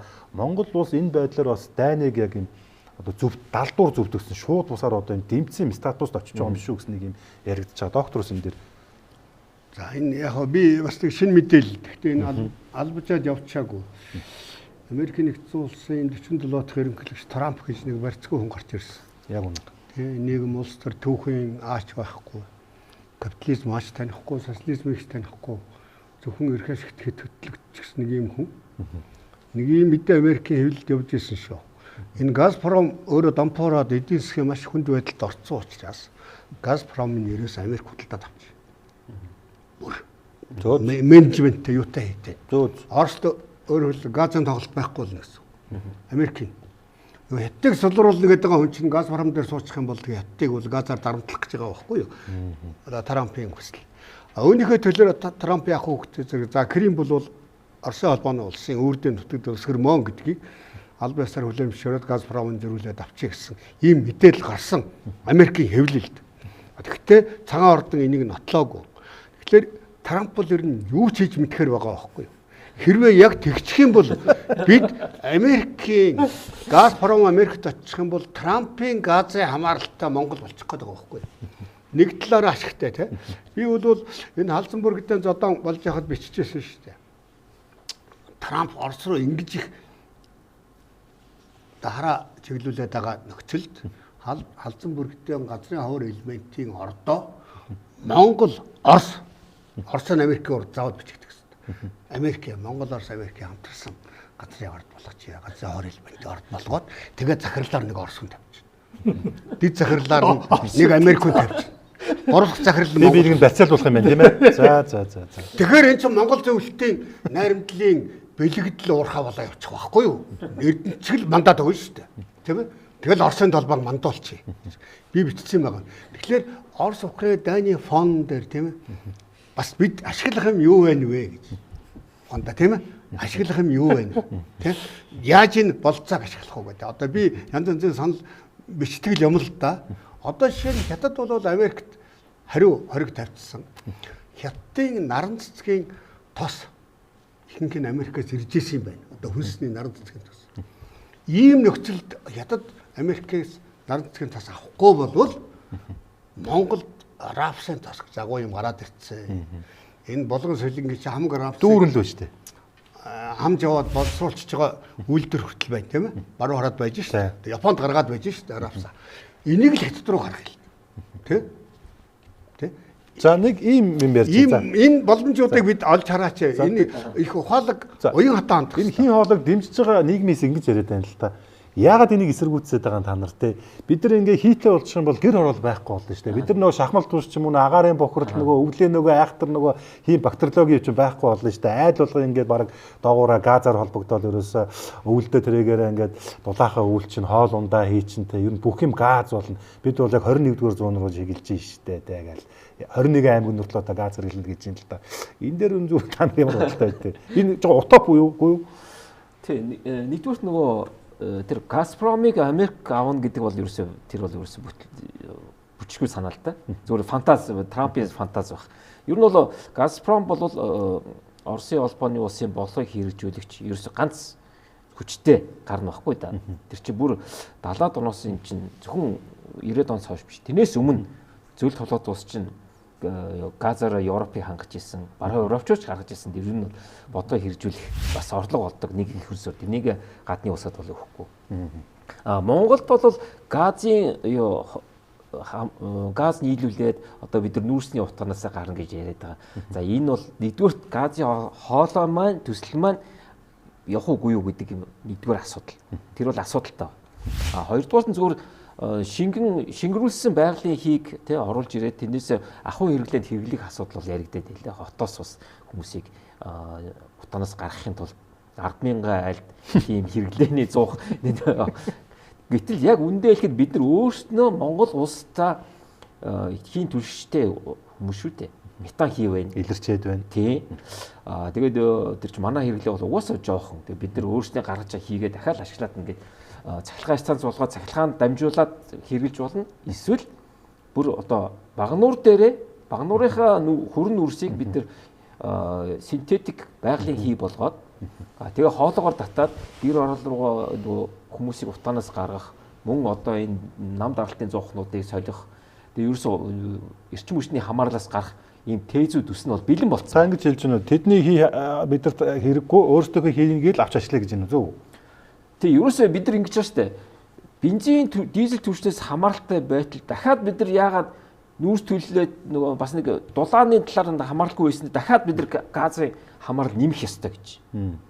Энд чи бас аюулгүй байдал талаасаа бид нар тусгаар улсын байдал бас бодлого байх ёстой шүү дээ. За одоо яг нөгөө талын үйл бодлыг асууж байгаа шүү. Би одоо яг нөгөө дэмжиж байгаа сая юун дээр хэлүүлээ ярьлаа шүү дээ. Одоо зарим эсэргүүцч бол юу гэж ярих гэхээр одоо энэ чинь ингээд нэг хэдэн зуун километр ингээ Монголын нутгаар дайж өнгөрөх гэдэг шүү дээ. Энэ хоолой чинь тий. Тэгэнгүүт энэ хоолойг чинь ингээд яадаг юм байна л та. Тухайн тэр одоо эзэмшиж байгаа улс орн гэх юм уу тий. Тэр нь бас ингээд ийм цэрэг батлан хамгаалахаас ингэж аюулгүй байдлыг нь бас ингэж хангадаг бололтой. Өөрөөр хэлэх юм бол тэр хоолой явж байгаа газар нэг дор хаяж 2 км ийм одоо ийм радиус одоо ингэж тий. Ийм зоон бүс байгуулаад тэндээ ингээд одоо юу гэдгийг бууртаа зэргүүд ороод ирнэ гэдэг юм эсвэл аюулгүй байдлыг яадаг. Магадгүй одоо тэр нөгөө эмх замраагүй байдал бослого хүмүүс гарлаг нөгөө хийн хоолойг одоо цоолох, дэлбэлэх те одоо яг хүн тасалдуулах гэдэг юм уу. Ийм явдлахад бол одоо нэг мэдээж өмчн эзэн өмчөө мэдэн шүү дээ чи одоо та нар яагаад одоо манай энэ өмч хүрэн гэдэг чалтж байгаа энэ ч одоо ийм аюултай ч гэдэг юм уу. Өөрөөр хэлэх юм бол нэг Орсын цэрэг ороод ирэн ч гэдэг юм уу. Эсвэл нэг л нэг тийм бас нэг айц төгшүүртэй юм яриад байна л да. Бид нэр гадаад бодлогын үзэл баримтлал дээр аюулгүй тодорхой хэлсэн юм. Энэ хоёр өөрсдөө энэ тэнцүү харьцаач л гэж хэлсэн. Өөрөөр хэлбэл бид хятадтай энэ асуудлыг газ ярих гэж бол хоёулантай нэрстэй хятадтай ярьж тийм ээ. Өөрөөр хэлбэл хятад зөвшөөрөхгүйгүй гэдэг чинь хамгийн суур асуудал. Хятад үгүй бол бид энд юу ч фантазлаад те бүтэхгүй нэгдүгээрт. За хоёрдугаарт би хятад зөвшөөрөхгүй байгаагийн цаана бас нуугдаад байгаа нь яг наадчна гэж бодоод байгаа байхгүй. Хятад. Яг бол угаасаа хийн хоолойг нь дэлбэлдэг гэдгээр жишг тогтчлоо шүү дээ. Тийм биз дээ тийм үү? Одоо нөгөө Балтийн тэгстэй гурав тийм. Нөгөө тэр нөгөө Европын явсан хийн хоолой молоо чинь ингээд дэлбэлээд мэлбэд хэн дэлбэлсэн бол дараад тийм үү? Тэгэхээр эн чинь одоо хийн хоолойг бол ер нь аюулгүй байдлын хангах асуудал чухал юм байна гэдгийг нэг тодорхой болчихлоо шүү дээ. Яг бол хийн хоолой руу халтаад давхад ороод ирвэл яах юм гээд. Би ягаад тэрийг бодоод байна вэ гэхээр уг нь ингээд бодоод үзэхээр ба шүү дээ тийм. Монгол дээгүүр хийн хоолой ингээд яг хятад руу татах бол их сайн хөлбөр байгаа юм шиг байгаа юм. Уг нь. Ягаад би тэгээд энэ нөгөө нутаг дэвсгэрийн юм хавтгай уул талгад багтай яг хятад руу уруутсан нутаг байхгүй юу одоо. Тийм биз дээ. Ийм зүгээр тал дээгүүр авчаал шууд татчихж байгаа шүү дээ. Уул нөхөлөхгүй те тойрохгүй морхгүй саад багтай. Нуур байхгүй. Саадгүй. Бид гэсэн зардал баг гарна. Зардал баг гарах байхгүй юу. Гэтэл хятадууд үгүй гэдэг байгаа байхгүй юу. Энэ яагаад ингэж байгаа юм? За. Тэгэхээр би бодоод байгаа байхгүй юу? Хийн хоолойгоо хамгаална одоо юу ч гэдэг. Нэг одоо тэр бол асуудал болчихлоо шүү дээ. Хийн хоолойг хамгаална гэдэг юм байна. Тэртээ тэргүй асуудал юм болчихсон. Тэгээ энээс болоод энэ лүгээ явуул яах юм бэ? Хоолон аюулгүй байдал гэдэг Орсын цэрэгч байлна гэж тийм. Одоо бид хоолойхоо аюулгүй байдлыг бодно гэдэг ингээд Сибирийг одоо хоёрыг дагсаг одоо юу гэдэг хамгаалтын албууд байгуулагдаад эхлүүл манайд бол хятадын нэг мафийн жижигхэн хамгаалтын албал хангалттай шүү дээ. Тэнд бол аюул шүү дээ. Тэд нар бол юу одоо нэг бахан Кадировыг Ахматууд орж ирээд зогсчул яах юм. Вагнер цаашаа яв. Вагнер цаашаа маш ингэчүүл бүр балар шүү. Тэгэхээр хятад энд нэгдүгээрт маш болгоомжтой байгааг би нэг тэгэд хоёрдугаарт энэ олон би зүгээр одоо энд хэлэхэд уг нь Евразийн дараагийн сэдв дээр хэлээ тоо. За энэ сэдвийг доктор Хай 3 сэдв рүү орох гэдэг. За. Яг л энэ хийв. Тий одоо дамжуулахыг хай тий. Одоо би юу хэлэх сэдвээ хааж байгаа шүү. Хийг нь хаагаагүй шүү. Одоо буруу ойлгох нь. Сэдвээ хааж байгаа юм байна тий. Тэгээ ямар ч байсан би түрүү хэллээ шүү дээ. Манай засгийн газар бол энээс ухраагүй байгаа гэж тий. Тэгээд яг хоо ер нь олон хувилбараар харж үзэж болно л доо. Олон хувилбар вариантаар тийм ээ. Хондоо нөгөө Евразийн эдийн засгийн хэлэлцээрч байна, нөгөө шатхууны төлөвлөж байна тийм. Олон улс бол дэлхийд дахин чин даяаршаад ингээ хавтгай болоод тийм технологи өндөр хөгжөөд тэгээ одоо өнөөдөр шууд хил залгаа улс орон гэхгүйгээр дайны дэлхийгээр ингээ томтон ажиллаж байгаа юм интеграц одоо хил хязгааргүй болцсон үед бол яаж энэ хийгээч бай, нөгөө шатхунаач бай бүгдийг хийх болцоотой болсон байхгүй юу.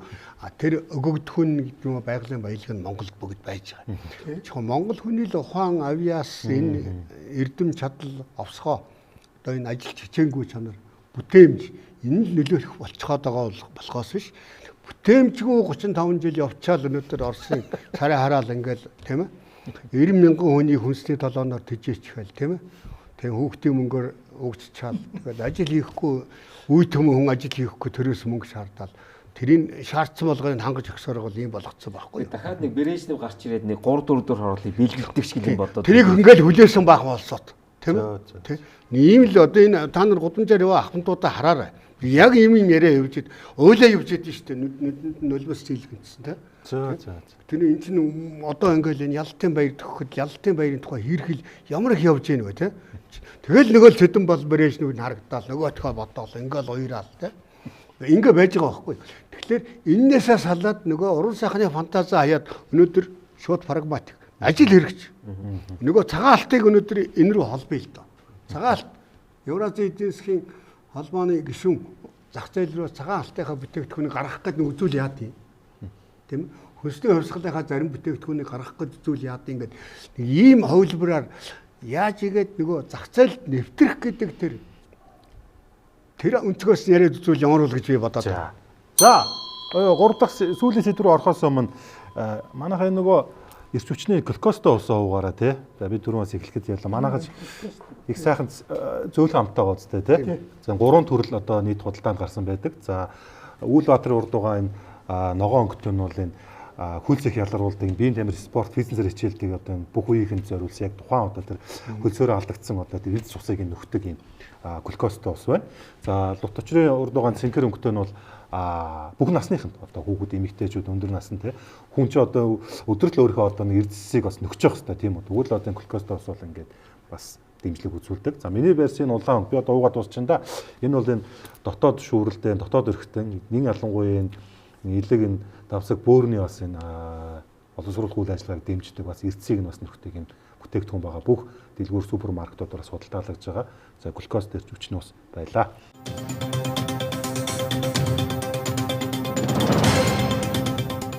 Хамгийн маргаан дагуулсан хэрүүлийн сэдврүүг орж байгаа шүү.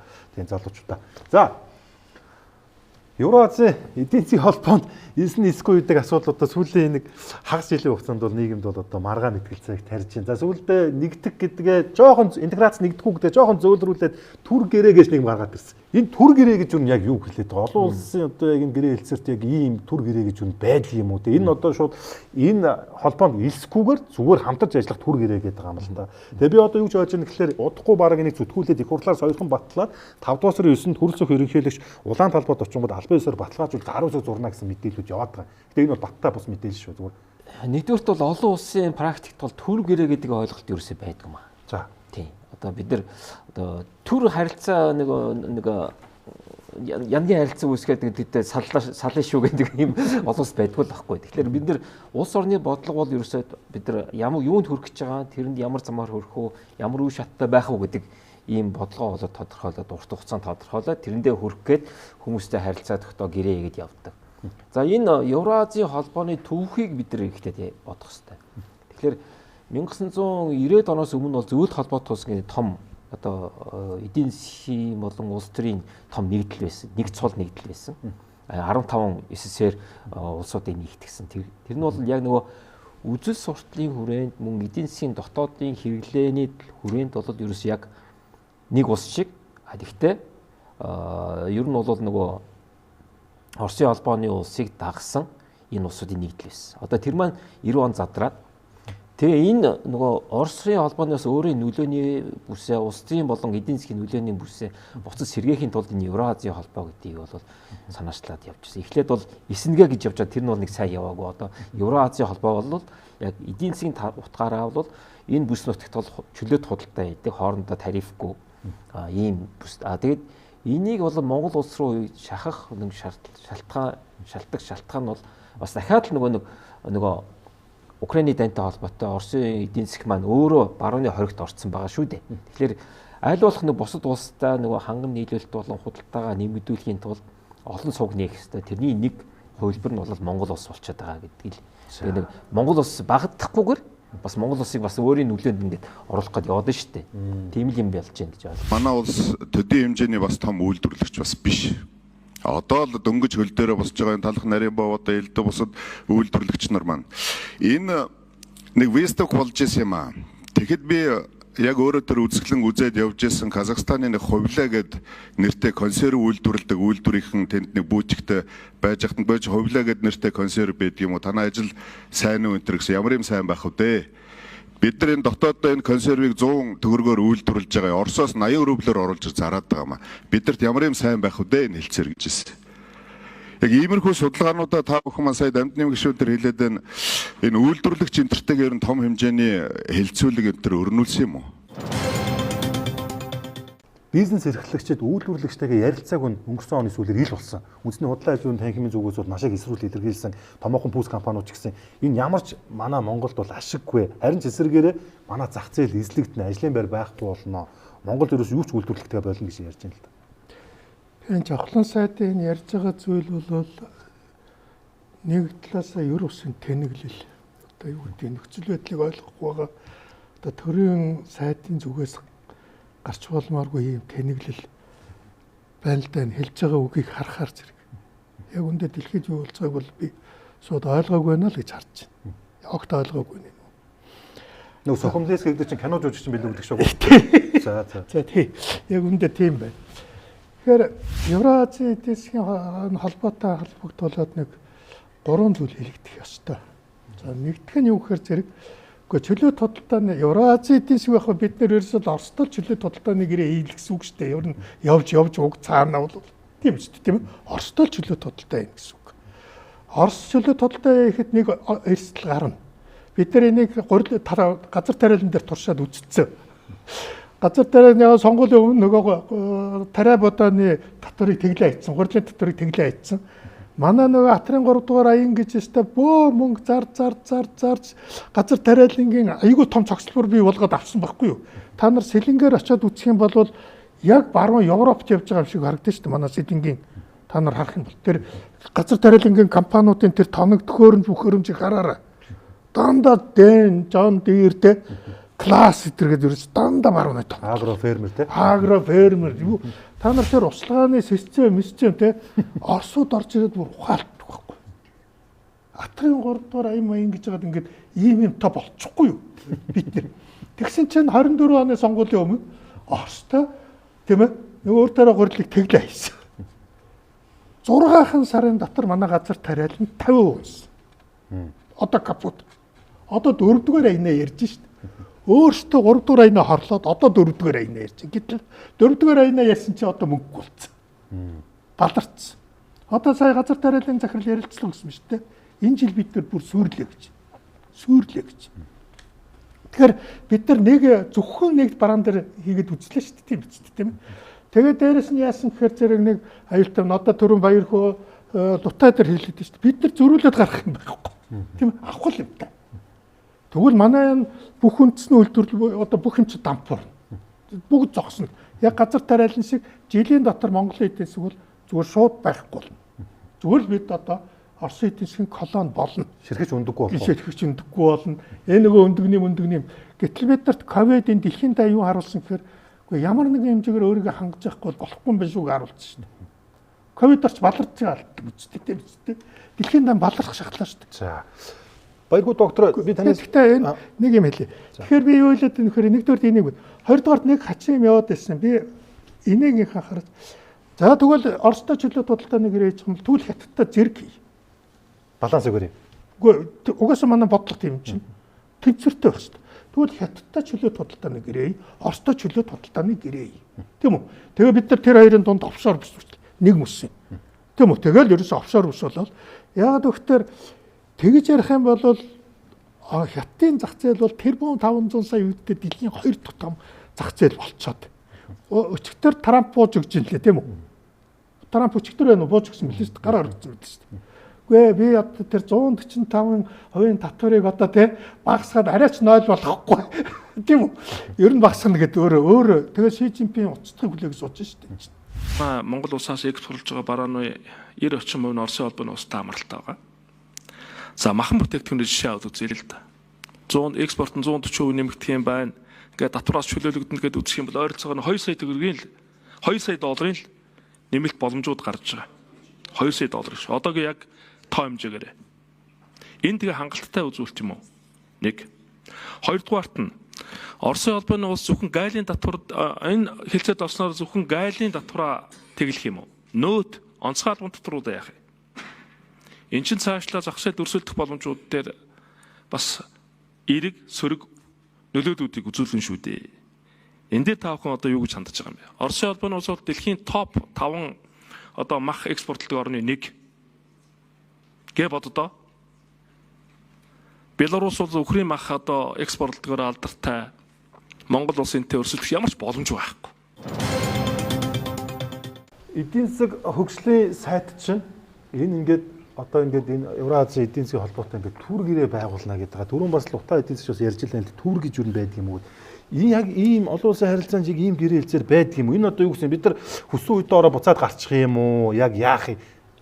Гэхдээ энэ олон улсын харилцаа ч өөр их прагматик болцсон. Их уян хатан болцсон тийм ээ. Их хөдөлгөөнтэй болцсон. Ийм үед бол болохгүй ч юм биш л дээ. Тий. Яагаад энэ интеграцийн тухай яриад эхлэв? Яагаад энэ Евразийн эдийн засгийн холбооны тухай ингээд дахиж энэ цаг үед ингээд яах тэр өндөр хэмжээнд зохигдоод эхлэвэ гэж тий. Тэгэхээр 1994 онд анх Монгол улс гадаад бодлогын үзлээр талаа улсын хурлаараа баталж явах та 31 жилийн өмнө боллоо шүү. Энэ ямар нэгэн интеграцийн тухай дурдсан байхгүй юу? Тэгэхээр тэр үедээ бол 94 онд Монгол улсын баримжаалах интеграц нь бол АПЕК буюу Аз нам хандлын эдийн засгийн энэ тэр юу шүү дээ. Аз нам хандлын эдийн засгийн процесс байсан. Тэр лөө явна гэд бүр ингээ үндэсний үзэл баримтлалаар заасан байж байгаа шүү. Ингээл интеграцийг хайгаал яваад байгаа юм. 30 гаруй жил бид интеграцийг хайсан. Явж Монголд олдож байгаа интеграц нь Евразийн эдийн засгийн холбоо болж таарахгүй юу? Тэ?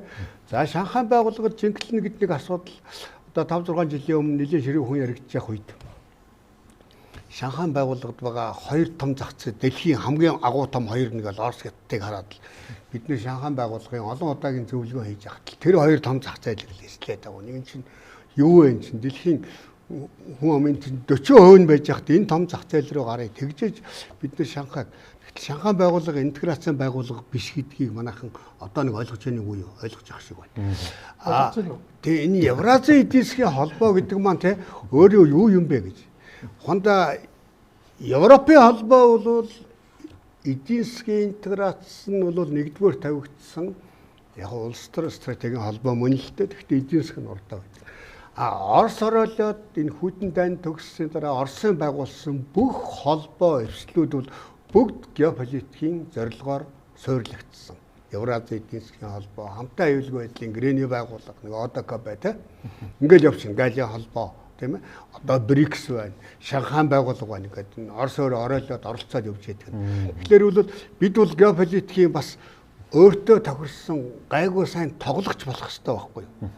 Тэгж тоглолт хийж сайн муугаа ялгаж авна. Тоглолт хийж Монгол улс өөрийнхөө жин нөлөөг мэдрүүлнэ. Жижиг 3 сая ч гэсэн тийм ээ бидний чи ер нь айхтар улсууд юм байна. Биднийг бол баллах юм байлгүй тий. Одоо жишээ нь бол ингэж байгаа юм байна лээ. Одоо Евразийн эдийн засгийн энэ холбооны гишүүн улсуудтай шилдэг худалдааны хэлэлцээр байгуулсан дараагийн алхам нь 367 нэр төрлийн бүтээгдэхүүн гэж байгаа. За түүн дотор бас манайхан тооцоолж байгаа юм байна. Реэкспорт хийж болох бүтээгдэхүүн гэж юу вэ гэж. Тэгэхээр нөгөө дандаа л их орноо хөгжүүлэх гэж л явуулж байгаа бодлого л доо хорлож байгаа бодлого биш. Чухам тэр нь үнэн зөв яг баталгаатай нотлоготой л хэцүү болохоос биш. Их орны төлөө л явуулж байгаа байхгүй. Тэгэхээр өнөөдөр яг нэг эдийн засгаас сэргээх гээл цагаан алт хөтөлбөр байна, хүнсний хувьсгал байна, олон хөтөлбөрүүдийг тийм ингээд санаачлал яваад байна шүү дээ.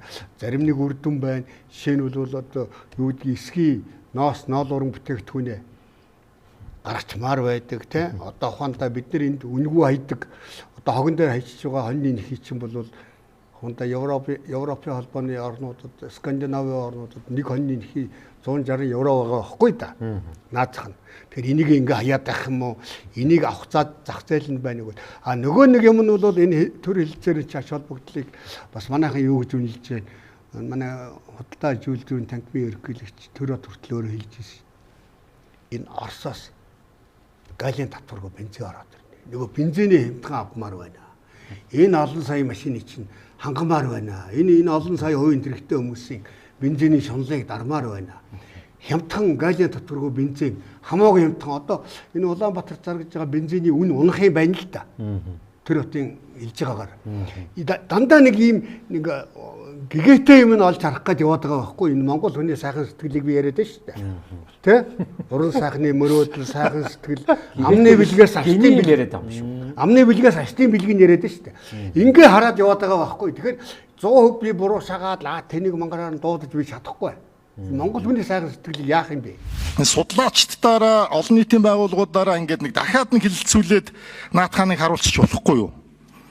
Тэгэхгүй тэгэл одоо эцсийн бидний тохирсон ямыг тэр судлаачд нь хараагүй, их хурлын гишүүд хараагүй төөрөөд байгаа ингээд гүрийгээд ийж болохгүй байхгүй. Ярил л да, харъя л да. Үнэхээр ашигтай юм бол яар сандраад бушуу туула бориндоо бааста гэдэг шиг шичиг тавих хэрэггүй л байхгүй да. Тэгэхээр нийтээрээ дахиад нэг хилцээд яриад харчмаар байгаа байхгүй. Одоогийн байдлаар бол наадах дэмжих ямарч боломжгүй байна шүү дээ. Путин, Назарбаев, Лукашенко гэдэг гурван хүний байгуулсан одоо гайлын холбоо чинь эдийн засгийн Евразийн эдийн засгийн холбоо болчлоо шүү дээ. Ингээ одоо гишүүдийн их анхаарал татаад байгаа. Армени гэдэг улс бол Уулан Карабахын сая сүүлийн дайнаас хойш Москвоос улам л алсуурж байна. Европын холбоо НАТОг дүших юм бодлого баримтлаад эхэлсэн байж байгаа. Ер нь бол ерөнхий сайд нь болон ард иргэдэн ч гэсэн Оростой харилцаанд их сэтгэл дундуур үлдсэн. Одоо ч тэрийг илэрхийлж байна. За Лукашенкотой юу ярих вэ? Удахгүй одоо Оростой холбооны улс болж байгаа тий. Одоо ямар сандал дайн өөрийн газар нутгаа ашиглуулж байх вэ? За Төв Азийн хамгийн том газар нутагтай Казахстан улсын хувьд бол одоо яг Украин гэснээс хойш Москвагаас илүүтэйгээр Анкаратай илүү их түншилдэг болсон. Угсаа гарлан ч ороод тэдийг нэгтгэдэг баг. Ер нь түүхтэйг ойрхон болоо явцсан. За энэ Кыргызстан гэдэг улсыг би одоо хараад байгаа байхгүй. Энэ яг манай яг нэг жоохон нэг одоо юу гэх юм бэ нэг биднээс арай нэг одоо юу гэдэг юм бэ нөгөө бидний яг нэг хийх гээд байгаа үйлдэлийн яг өмнөх үйлдэл хийцэн яг бид яг Кыргызстанаас нэг жишээ авч болмоор харагдаад байгаа. Хүн Киргиз нь монголчууд юу хийж ингээд биднээс туршлага судлаад яваад байгаа шүү. Тий. Тэгэхээр энэ одоо ингээд нэг 5хан гишүүнтэй одоо холбоо гэх байгуулгын яг өнгөн дээр ингээд харахаар бид нар ингээд бараг туршлага судалж болохоор бараг бид нар ингээд жоохон тийм бодлогогүй алхам хийх юм бол яг Кыргызстан өчигдрийн Кыргызстан өнөөдөр л Монгол харагдаад байгаа юм. Та энэ гурав дээр ямар бодлоо? Энэ Евразийн эдийн засгийн холбоо гэдэг бид нэр энэ өдөртөгчийн зургийг харж байна тийм ээ. Энэ сүрлэг уулзалтуудыг хийдэг. Ер нь бол Путиний өнгөн дээр л оршин тогтнож байгаа байгууллага л яг үнэ. Путиний геополитикийн тоглолт. Путин гэдэг агуу хүн бол Путин агуу тулдаа байж байгаа тулдаа өнөөдөр БРИКС-ийн уулзалт гээд 30 хэдэн улсын төрийн тэргүүнийг Казан давидыг чадчих штэ. Тэрээс БРИКС гэж байхгүй тийм. Этиопиг авчиж байгаа БРИКС бол дэлхийн эдийн засгийн тоглогч биш байхгүй. Гэтэ Путин энийг хийж чадж байгаа учраас ингээд төмөр цуглаад байгаа. А Путинээс хойш энэ холбоо байх үгүй юу? Ямар ч баталгаа байхгүй штэ. Тэгэхээр бол би хэлдэж дандаа геополитикийн тоглолтын дээр босч ирсэн. Тэгээ одоо КБ, Евразийн эдийн засгийн холбоо, Галийн холбоо, тэгээ БРИКС байна. Тэгээд энэ Шанхай хамтын байгууллага Путинээс Шанхай байгууллага би оршин тогтно гэдэгт бол эргэлзэж байна ховдоо тий. Тэгэхээр энэ Путин гэдэг нь агуу одоо өдөртөгчийн үедээ 21-р зууны. Тэгээ ховор тохиолдсон өдөртөгчийн өнгөн дээр бий болцсон тийм олон улсын институтууд тийм ээ. Тэгээ энэ бол яг монголчуудад зарим талаар ихтгэл төрүүлдэг, зарим талаар энэ Орос Украин дайны өнгөн дээр бол ихтгэл төрүүлэхгүй байж магадгүй тий. Яг өөрөөр хэлдгээр Армен бол бүр нулимаа хайцсан байгаа. Тэ энэ харин энэ бол 22 оны зураг байна л да. 25 онд ийм зураг авахулж чадахгүй юу хэцүү болсон байгаа. Тэ Пашинян 25 онд энэ уулзалтанд оролцох юмгүй юу хэцүү болсон байна. Одоо КБ-гаас гарна гэдээ бүр зарлалцсан. Армени засгийн газрын мөрийн хөтөлбөр нь Европын холбоо НАТО болно гэж зарлалцсан. Одоо явж байгаа байхгүй юу? Тэ энэ дундаас Төв Азийн улсууд гэдэг маань ойлгоорой. Пан туркизм буюу пан тураны салбар болцсон өнөөдөр Эрдоганы эвслийн үнэн зэгшүүд болцсон юм. За. Гүр Оростой өнгөн дээр ингэж байгаа болохоос хэрэгдээ Төв Азийг Турк, Хятад хоёр хувааж авах гэж өнөөдөр өрсөлдөд геополитикийн том зодоо хийх гэж байж байна л да. Тэгэхээр бол яг энэ тавуулаа ингээд бацал нэгдэлтэй тийм холбоо бол байхгүй л дээ. За, та хоёр юу гэж бодож байна? За одоо нөгөө яг артлын эдийн засгийн утгыг бид нар бас нэг жоохон ингэ ухаж ярьж үзье л да тий. Тэгээ одоо эдийн засгийн хөгжлийн сайд ган төмөр бол хэлж штэ. Бид нар 367 бараа бүтээгдэхүүн татваргүй нийлүүлнэ гэдэг. За 1990 оноос өмнө бид нар чинь зөвхөн зөвлөлт холбоот улстай харьцаад одоо бид нар нэг малынхаа ноос ноолуурыг махыг гаргаад гэхдээ Сибирийн нэг хэдхэн хотууд руу нийлүүлдэг ийм л юм байсан байхгүй юу. Тэнгүүт одоо яг тэрэн шигэ бид нар ингээд үргэлжлээд бодоод явах шаардлага байхгүй. Одоо жишээлбэл эсгий тавчгаа тий сахин дээл юм уу эсвэл одоо нэхий дээл одоо нэг дарахын нэхий дээлээ бид нар ингээд Сибирийн хүмүүс зарчна хивсээ тий одоо Эрдэнэт хивсээ одоо ингээд одоо хэдэн сая хүн зарчна гэж ингэж хийсвэрлэхэ боловстой байхгүй. За. Одоо бид нар яг бид нар одоо ингээд өөрсдөө ингээд өмсөж байгаа хувцас харал та. Одоо бид нар нэхий дээл өмсөж чинь үү? Сахин курч өмсөж чинь үү? Тэ одоо гэртээ хивс авдаг хүн бас цөөрсөн баг. Одоо ингээд тэгэхээр хүмүүсийн хэрэглээ чинь угаасаа нөгөө 90 оноос хойш өөрчлөгдсөн байхгүй. Одоо дандаа нөгөө технологийн дэвшил нийлүүлсэн Gore-Tex юм уу? Одоо нөгөө дулаан нөгөө технологи шингэсэн шинэ хувцастай синтетик мэдээд хувцас өмсдөг. Кортур антер гэлээ. Тийм.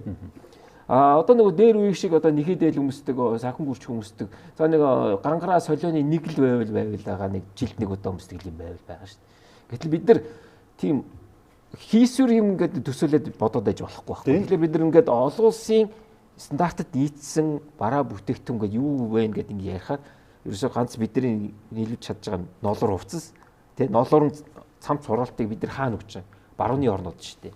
Япон, Солонгос. Тэгээ Европ ял Америк руу бид нар гаргаж байгаа шүү дээ. Яг үнэ хэлэхэд бол салбарын сайд нэг сони юм хэлсэн л дээ. 3 жилийн хугацаатай түр гэрээг байгуулна. Тэгээд энэ хожоотой байх хэсэг нь үйлдвэрлэгч худалдаачдын авахаажаа шалтгаална гэд би энийг ерөөсөө нэг өгүүлэр багтаах юм бол бизнес эрхлэгчдийг аж ахуйн нэгжүүдийг амиа бодорог хэлчихэж байгаа байхгүй. Бид нар гэрээг хий чинь зүгээр манай улсад хожоотой очоо бүр хамаагүй зүгээр та нар өөрсдөө л учраа олоороо гэж хайж чинь зүг. Улаанбаяраа хэлээ. Нөгөө Монгол хүний сайхан сэтгэлч явж байгаа. За. Наа ган төмөрч ард түмэндээ хязгааргүй итгэсэн хүн байхгүй юу? Одоо ингээл энэ Европын холбооны Евразийн эдийн засгийн холбооны зах зээл 300 сая хүнрүүл хамаг юмаа үйлдвэрлэл зарна гэсэн итгэл нь байна шүү дээ. Тэ? Тэгж уриалан дулж байгаа байхгүй. Чом нөгөө үйлдвэрүүд нь ажиллаж яанул гэдэг. Энэ хан тамрын уугийн цаана бол Монголын эдийн засгийн үндэсний үйлдвэрлэлийг сөрүүлнэ л гэсэн үг явж байгаа юм. Тэрний ягаад гэвэл за энэ лөө бид нар орчлоо. Худалдааны гэрээнд нэгтчлээ. Айгүй гоё юм болсон заа юу. Тэгээд Монголын үйлдвэрлэгчид нөгөө махаа бариад оронгууд хориод цорьс эхэлнэ. Хамгийн гол юм аюулч хориод цорьд байхгүй тий. Тарифыг харахаар тэглээд идэг. Тийм үү? Гэтэл нөгөө Монголын мах шүлхийтэй. Тийм үү? Монголын тэр гэл ингээд нөгөө бүх хориод цорьч нэгдүгээр ажилчна. Хоёрдугаарт ийм эвсэл холбоотод нэгдэж байгаа болвол улс орон эдийн засаг жишээ нь энэ экспортод дэмжсэн банктай байх хэрэгтэй. Санхүүгийн байгууллагатай байх хэрэгтэй. Тийм үү? Худалдаа үйлдвэрийн яам гэдэг чинь шууд энэ олон улсын зах зээлийн маркет хийдэг яам болох хэрэгтэй. Тийм үү? Энэ бүтцүүд нь байхгүй байхгүй ерөөсөө. Тэгээд та нар мэдэрэй гिचж байгаа байхгүй юу? Үгүй яалаа гэж Японы бүх одоо тийм ээ тэр худалдаа үйлдвэрийн яам гэдэг чинь Японы тэр бүх эдийн засгийг дэлхийн зах зээл рүү гаргадаг яам шүү дээ. Олон улсын зах зээл рүү гаргадаг яам шүү дээ. Энэ чинь гол нь маркет яам шүү дээ. Манай яамдаас очиод асуугаараа энэ худалдаа үйлдвэрийн яамнаас хятадаар гарахад экспортлох ямар нөхцөл вэ мэддэг хүн байхгүй. Орос руу хорио царай нь ямар байдгийг мэддэг хүн байхгүй. За ийм юм болохоор энэ ган төмрийн юм бол зүгээр л та нар сүрнэ л гэж хэлж байгаа юм. Тэгэхээр энийг нэгдүгээр айгүй анхааралтай бодчих хэрэгтэй гэдэг. Хоёрдугаар би зориуд хэлээд байна. Ийм юм саяны 5 хүнийг харсан биз дээ. Ийшээ хөнжилд орчих юм бол одоо энэ Евразийн холбоонд төр гэрээ байгуулах юм бол би жишээ нь үндсэн хуулийн цэцэл шууд өгнө. Яг тэгвэл Монгол улсын гадаад бодлого үзэл баримтлалыг зөрчилжлөө гэдэг юм. Яг тэгвэл нөгөө бүр тэнцвэртэй гэдэг юм их тодорхой өгж байгаа шүү дээ. Тийм ээ? Тэнцвэртэй байна гэдэг хэлж байгаа. Хоёр өршөлтөөгөө тэнцвэртэй гэсэн. Хэрвээ тэгж байгаа юм бол тэнцвэрээ барих хэрэгтэй шүү дээ. Тэнцвэрээ бариагүй гэрээг бол манайх нөгөө үндсэн хуулиар заасан байгаа шүү дээ. Тийм биз. Нэг танаа намын нэр бүхий гишүүд бүр ингээд яг намын залуучууд хүртэл ингээд яриа өгöd байгаа. Тэрний өгөхлөөр энэ манай нам хамтарсан засгийн газарт орох нэрийдлэр Монгол Ардын намын унсан нүхэнд өөртөө ойчдсон. Өөрөөр хэлэх юм бол Евроазийн энэ эдийн засгийн холбоон дээр ганц бүрийн нэвтрүүлж байгаа. Өөрийнх нь ч баг хүсэл биш. Энэ баг ингээд цаанаа ингээд тохироогоор явж байгаа. Тэрч байдгаа саяны дээр онгоцны одоо тэр нөгөө түлшчүүд юм уу те тэр нөгөө хий дамжуул хоолонд хүртэл одоо туван яригдчихэж штэ. Тэгэхээр баг та нар өөрсдөө ингээд нэгэн цагт дайсан өрсөлдөгч намынхаа одоо тоглоомж хагаад энэ улс төрийн одоо ингээд энэ үечлэл дуусна 28-90 те. Тэгэхээр та нар өөрсдөө маш том нүхэнд унаад ялыг нэг үрж байгаа юм шүү. Өө баалар. Та нар төрөнөөсөө лута манай ялангуяа баяр хүүгийн яриад байгаа гадаад бодлогын асуудлыг та нар айгүй анхааралтай.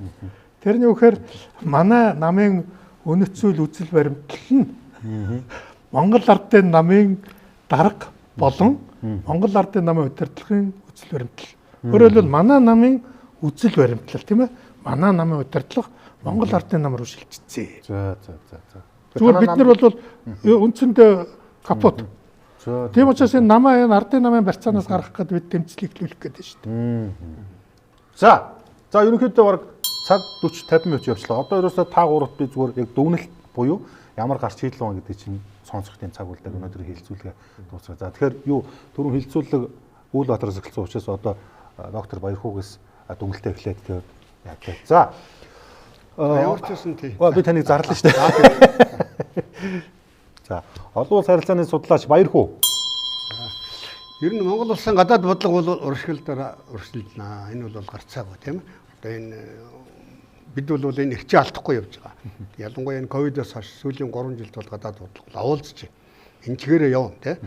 Чухам энэ гадаад бодлогыг эдийн засгжуулна гэдэг маань ийм зөрчилтэй зам туулж байгаа байхгүй. Тэгэхээр гадаад бодлогыг эдийн засгжуулна гэж айл социализмын үеэс Батмөх таргын үеэс ярьсан 30 хэдэн жил яригдж байгаа сэдв. Энэ нь одоо ингээл явж л байна л да. Ямар ч байсан одоо энэ алдаатай оноотой ч гэсэн нэг уршаа явж байгаа сэдв. Тэгэхээр энийг бол шууд ингээ хаачхан хаашаа байдгийн тийм Монгол улс энэ даяарсан ертөнцийн ямар нэгэн байдлаар дэлхийн зах зээл гарыг гэсэн тэр оролдлогоо бол сулруулахгүй явж л байх хэрэгтэй тий. Улс орон тохирлгүй л бол тэгэл ямар ч байсан олон гарт цайгаал ингээл явж байна. Энэ зөвөөл гэж би бодож байна. За баярлалаа. Эдийн засагт лут очир. Одоо бид нөгөө сэтгэлийн хөдөлгөөнөөр юм уу эсвэл гадны улсын нэг юм шахалт дээр гадны улсын хүсэл юм байна гэдэг одоо юм шийдвэр гаргадаг гэрэл сэтэл одоо болох хэвээр. Бид нар энэ шийдвэрийг харж чинь эдийн засгийн ямар утга байна? Энд чинь юу болох юм гэдгээр ерөөсө мэрэгжлийн байгууллагууд нөгөө судалгааны институтмаас судлаад эсвэл яаж нөгөө сценарио анализ гэж ярьдаг. Одоо бодит байдлаар юу болох вэ гэдэг дээр ямар ч тооцоо судалгаагүйгээр шийдвэр гаргаад явдаг болчихлоо. Тэгээ бид нар энэ алсын араагаа юу н алдчихад байгаа байхгүй. Тэгэхээр эдийн засгийн хөгжлийн сайд маань өөрөө эдийн засгаа хорлсон мүүлдлийгээд хилцлийгээд ингэж явж байгаа нь бас харамсалтай байгаа. Тэгэхээр бид нар одоо ер нь бол энэ улс их орныхоо ингээд эрх ашигаас урвсан энэ засгийн газар байх юм бол ер нь байх хэрэг байгаа юм. Огцруулаад явууд яасан. Одоо муу засгийн газар байгаад огцруулахгүй бол тэрнээс муу юм болно шүү дээ. Энийг л би хөрөлмөр. За баярлалаа. Нийслэлтийн захирч асан Батүл. Нэгдүгээрт монголчуудаа нэг юмыг дахин анхааруулъя. Бид Оросоос шатхуун авдаггүй олон улсын бирждээс авдгийн шүү. Шатхууныг. Зүгээр тэр олон улсын бирж дээр гэрээний дагуу Орос манаас шатхуун нийлүүлдэг. Тийм учраас Оросоос шатхуун авч яах гэдэг энэ эндүрлийг бүгдээрээ мартаа. Тэгэхээр Орос нөгөө манай энэ олон улсын бирж дээр авдгээс болиулах гэдэг байхгүй юу? Өөрөөр хэлбэл шууд хоёулаа харьцах гэх гэдэг байхгүй юу? Энэ нь юу гэсэн үг вэхээр одоо жинхэнэ шатхууны Оросын хараат болно гэсэн үг. Оросын ямар тэр компани Оросын ч биш. Оросын компани шатхуун нийлүүлдэг компани хараат болно.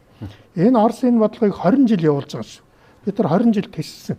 Одоо энийг алдаж болохгүй. Тийм учраас Сингапурын бирж дээрээс бензин авдаг хിവэрэл бай.